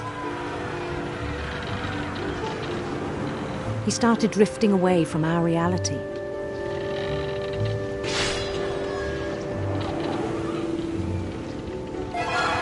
Minneapolis, until one day he forgot to go home from the cannery. Even as his mother pleaded with him, part of Louis kept sailing on.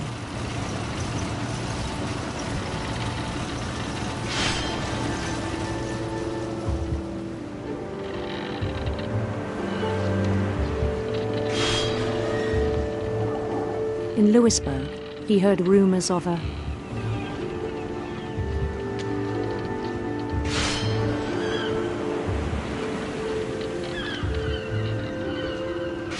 handsome queen.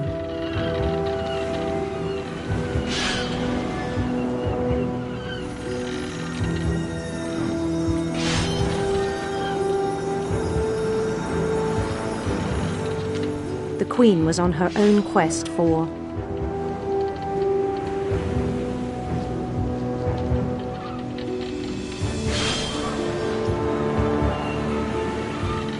radiant rainbows.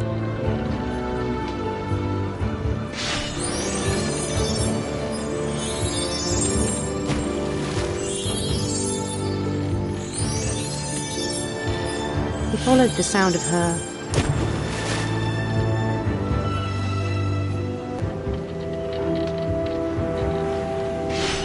silver harp.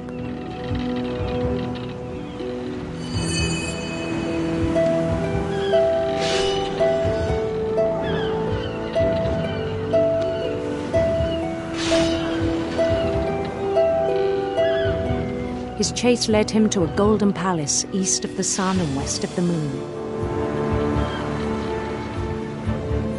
Even then, his logic remained sound.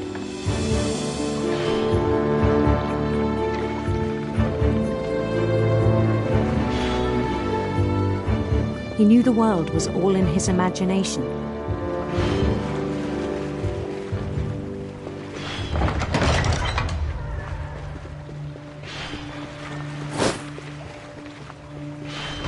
But he was so proud of having created it. In his own eyes, he'd become something greater than a king.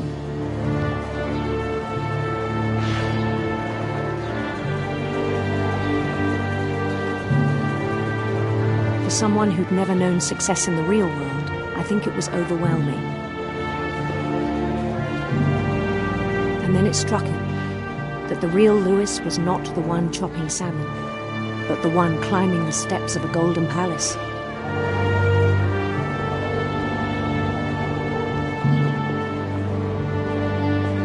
My imagination is as real as my body, he told me. It was hard to argue with him.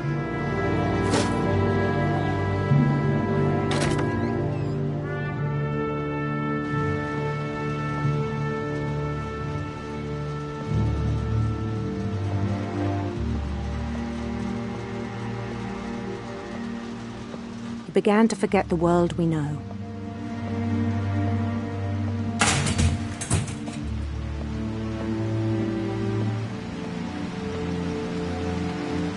I think it pained him to remember Lewis, the cannery worker.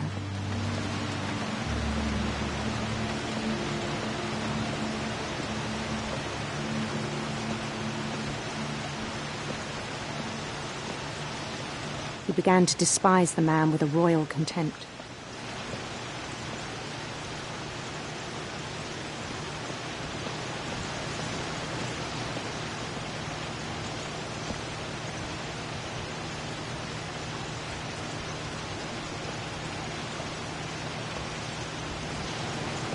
I still thought I could save him.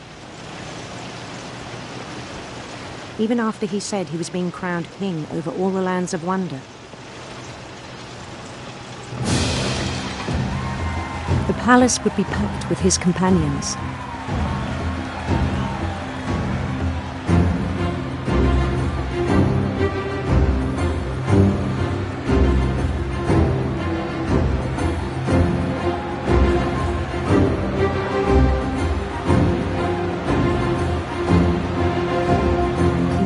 Wise Calico had insisted on inviting him.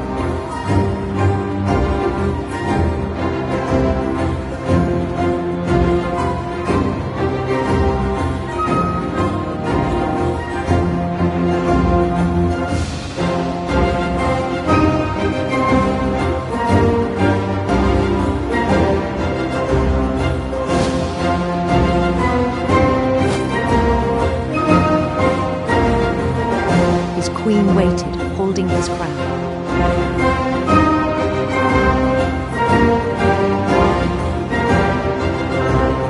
There was only one thing left to do.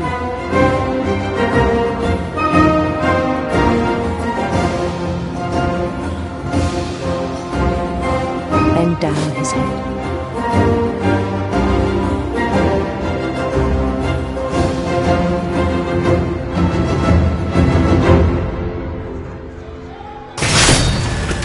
I think you know. Mrs. Finch, your son was a kind man who will be missed by all of us who knew him.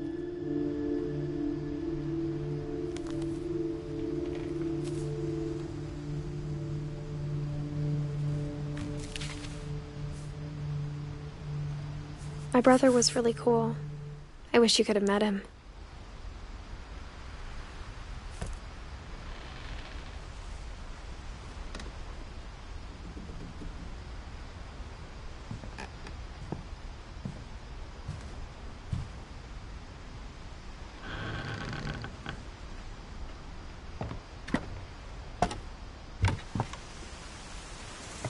On the way back from Lewis's funeral, my mom told me to start packing. She waited until the day before we left to tell Edie. I'm not sure if she wanted to make it easier or harder.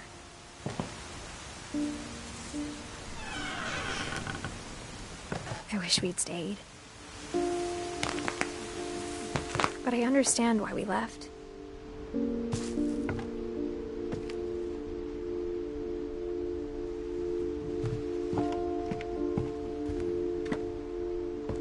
My mom ended up leaving everything behind.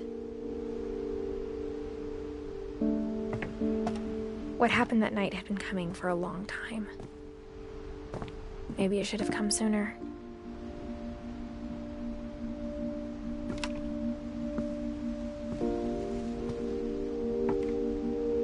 But it had to end one way or another. All that's left now is to tell you about that last night.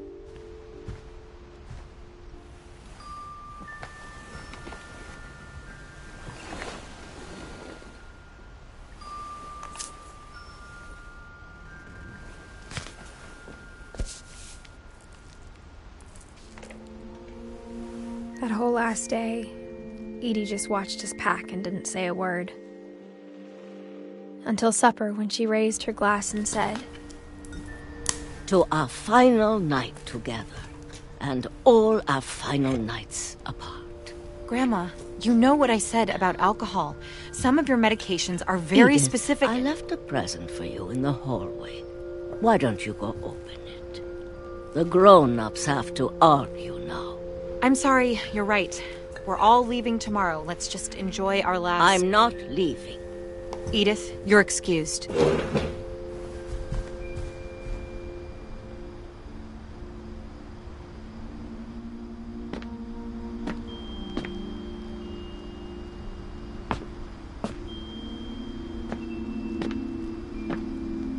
The power had been shut off that morning, but Edie always had plenty of candles. When my mom sealed the library, I don't think she knew about the other entrance, or that Edie had a key to it.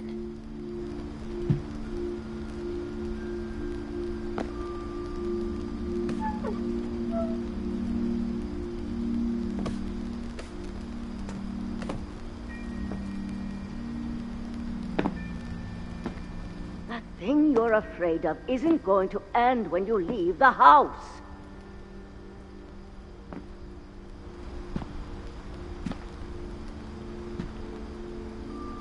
Edith has a right to know these stories. My children are dead because of your stories. I think it's best if Edith and I leave tonight.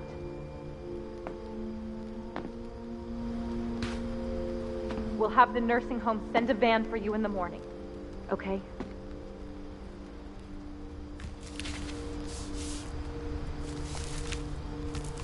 Dear Edith, there's so many stories I wish I could tell you, but there's only time for one. This is about what happened on the night you were born. That night, the tide went way, way out. It was the first and last time I ever saw the old house aground. There'd been an earthquake out in the middle of the ocean. They called it the lowest tide in 1,000 years. God, it smelled awful. You know, I've seen that house every day of my life. But I never thought I'd go back to it. When the fog rolled in, I lost my way.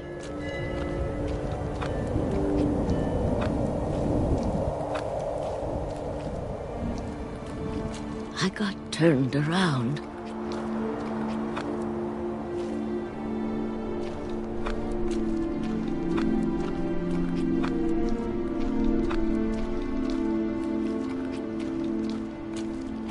For a while, I wandered. I started seeing things.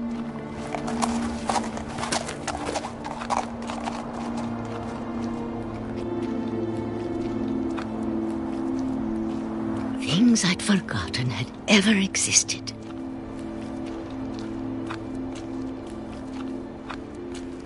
But when I saw them, they felt like old friends.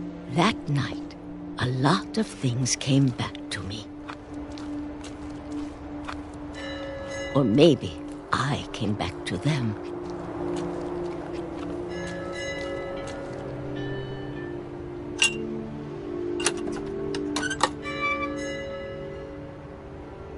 Things I can't explain, but that I need you to try and... Edith, what are you doing in here? It's mine. Edith! Mom, you're gonna rip it! Let go! I kicked and screamed, but Mom dragged me to the car. I never saw Great-Grandma Edie again. The next morning, the van came to pick her up, but she was already gone. After that, we moved around a lot.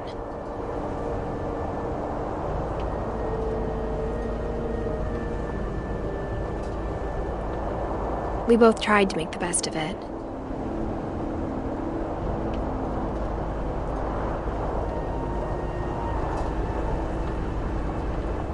A few years went by.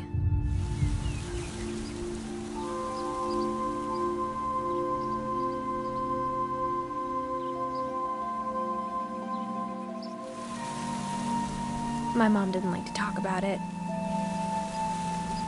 but she started getting sick a lot. The rest happened pretty quickly. She got better for a while, and then she didn't.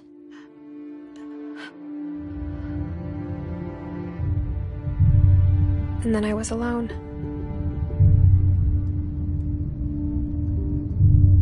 The last Finch left alive.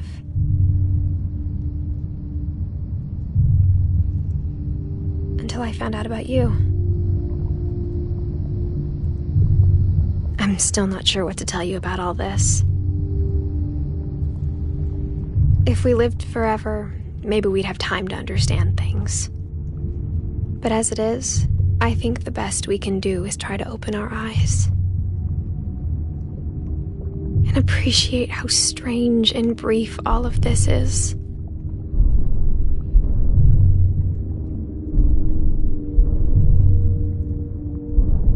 This journal was supposed to be for you. But now I hope you'll never see it.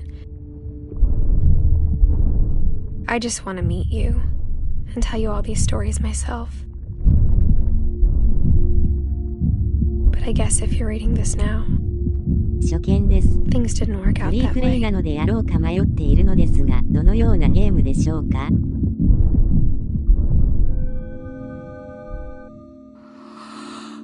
This is where your story begins. I'm sorry I won't be there to see it. It's a lot to ask, but I don't want you to be sad that I'm gone. I want you to be amazed that any of us ever had a chance to be here at all. Good luck.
I knew Grandpa Sam had a twin,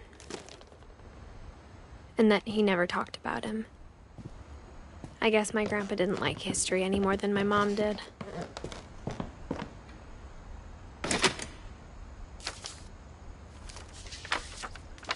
How I Want to Remember My Brother by Sam Finch. The thing I remember is that when he made up his mind, that was it. My brother said he'd die before he ate another mushroom. And he did. At Barbara's funeral, we swore we'd never be afraid again. And he wasn't. I think Calvin always wanted to fly. Sam! Calvin! Dinner's ready! Coming! But that day, he finally made up his mind to do it. I told him going around was impossible. Maybe if I hadn't said that. Calvin, I'm not gonna tell you again. Maybe if the wind hadn't picked up, then maybe he'd still be here. But I doubt it. I think he'd already made up his mind. That's what I want to remember about my brother.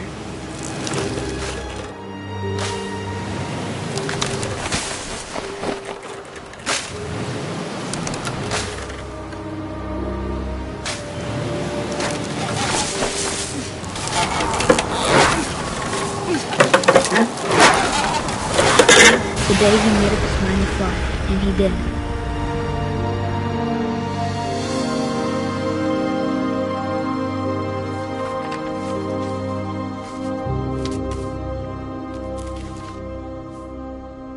Calvin's story felt strangely familiar. When I was younger, I remember trying to do the exact same thing.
December 13th, 1947.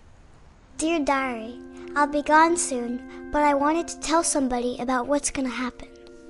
It started when Mom sent me to bed without dinner. I woke up and I was starving, so I looked around for something to eat. The gerbil food was dry, but I didn't mind it.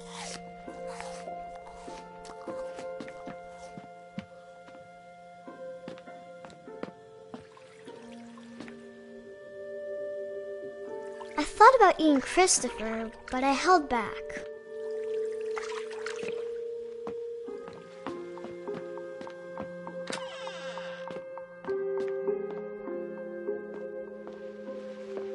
I ate a lot of things that night.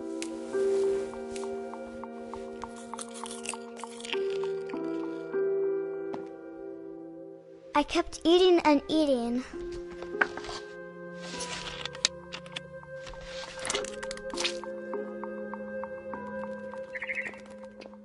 Then I heard chirping outside my window. It was a barn swallow going back to her nest. I reached out for her.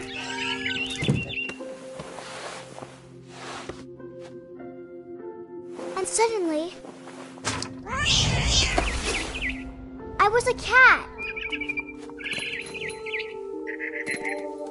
I tried to be quiet, but the bird was really scared.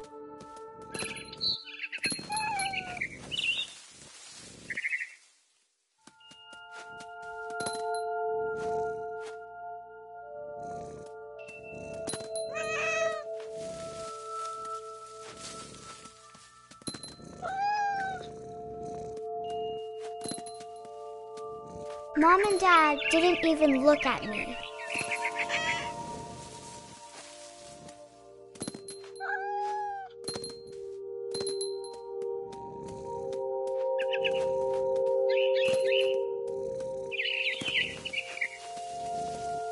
I jumped and I almost got her.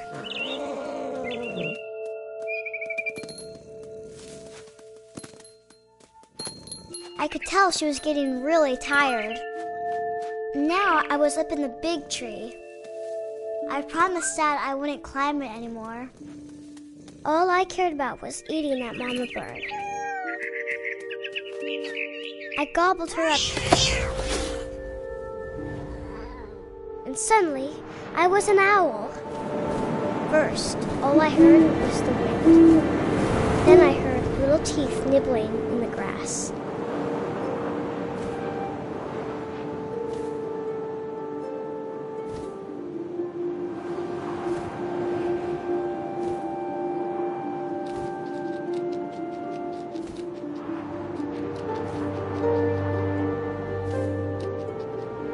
Rabbits.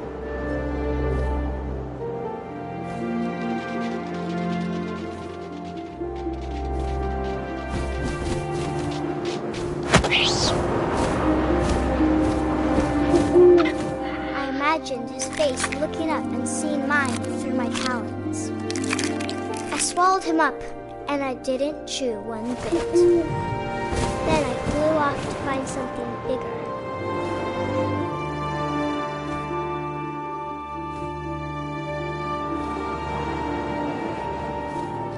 A mama rabbit.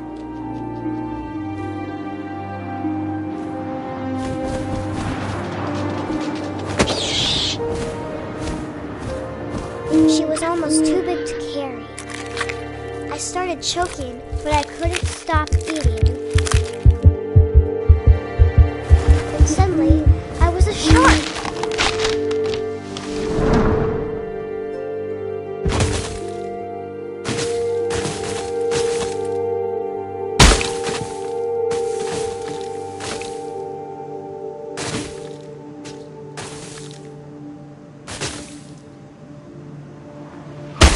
I rolled off a cliff and into the ocean.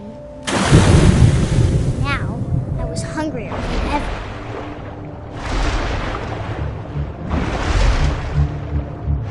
I wanted fat, juicy seals. I tore off her flipper, and it tasted really good.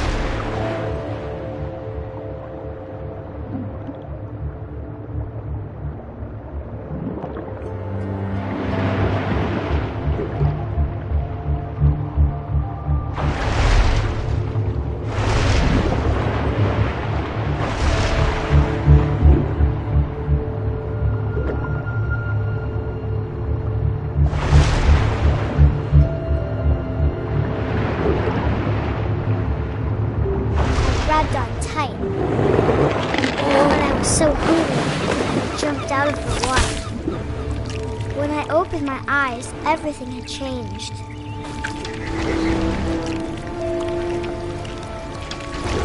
Now I was a monster, and I smelled people everywhere.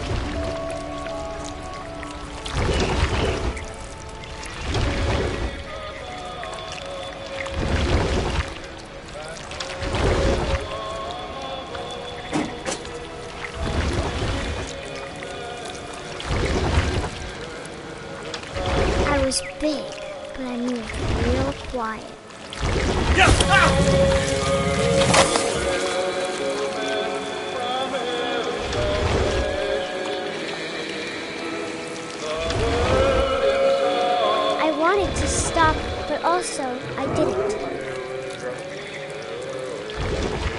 Drunken sailor, what do I do with a drunken sailor?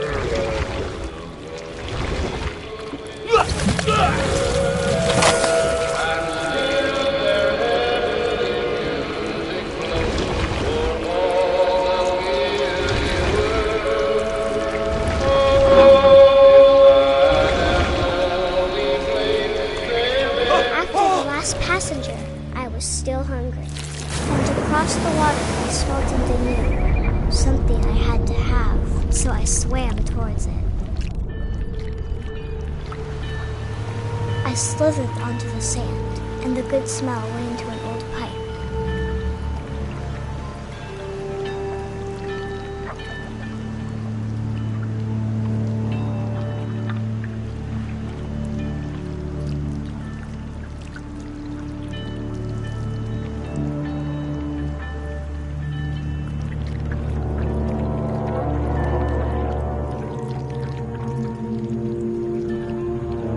I got closer and closer.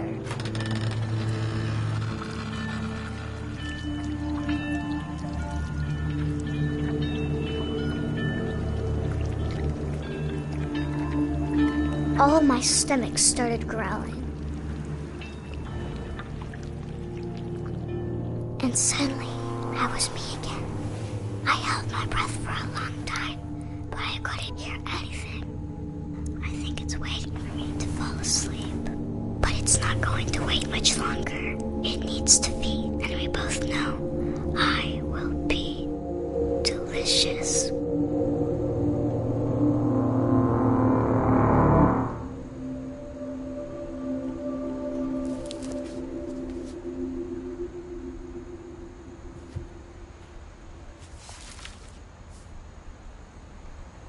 I'm not sure if I believed all of that, but I'm sure Edie would have.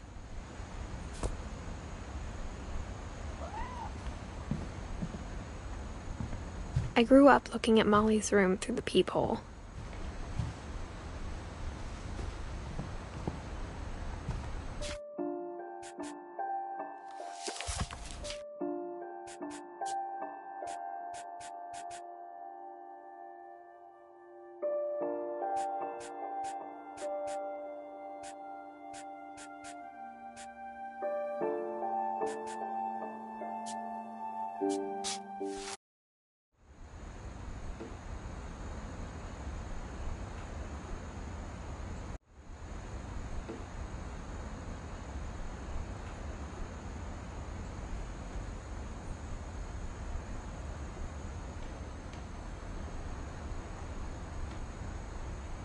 Growing up, I always thought of Barbara as a child star.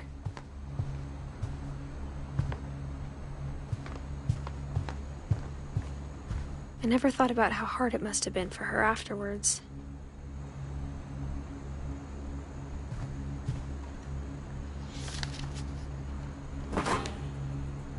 Of all the stories people wrote about Barbara's death, I'm surprised Edie saved this one.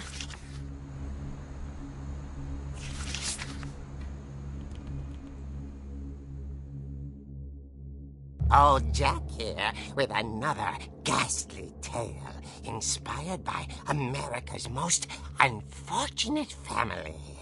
I'm calling it The Surprise Ending of Barbara Finch. As a child star, Barbara was famous for her scream. Now at 16, she was all washed up.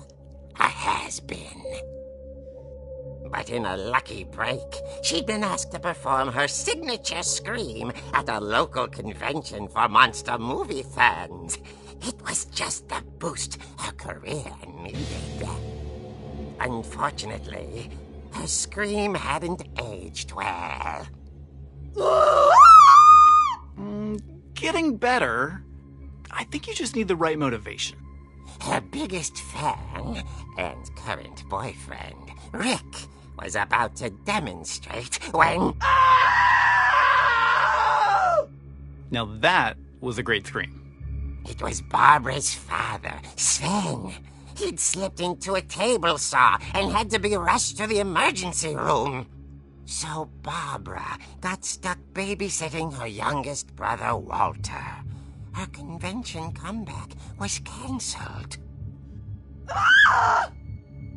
Okay, I'm hearing frustration, but I'm not hearing terror. What if I tried... A gang of hoodlums in Halloween masks have been terrorizing Orcas Island tonight. Police are urging residents to... That came from the basement. You're right! Also, I loved your delivery on that. Why is your basement door locked? Because my dad likes making puzzles and secret passages. There's a key hidden in the music box. The secret is to keep winding and winding until finally the key pops out. Thanks, babe. I'll be back in a sec. 20 minutes later, Rick hadn't returned. So Barbara went to look for him, right on cue. She reached for the music box. And as she wound the key, she listened for Rick. But the house was silent.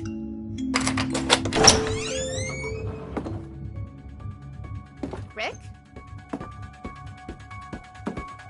She found Rick's crutch and imagined the worst.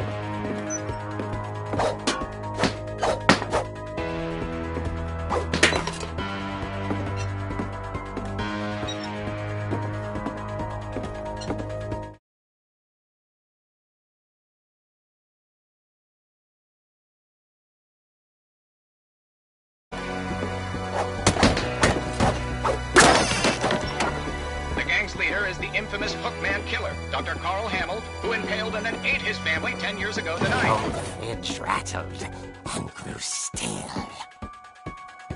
Oh, dear! Oh! Rick?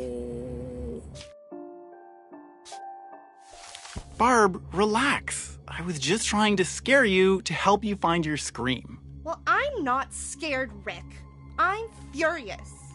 Then act furious. All I'm...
Growing up, I always thought of Barbara as a child star.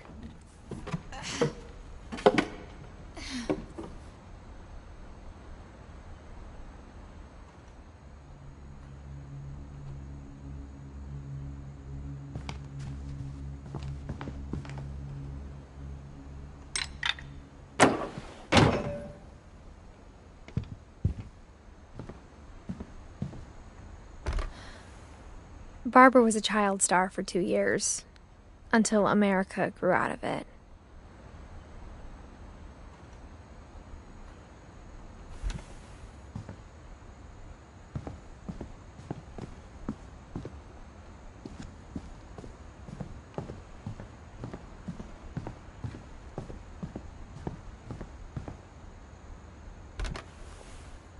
The last time I was in Edith Sr.'s room, I was 10 and she was painting my portrait.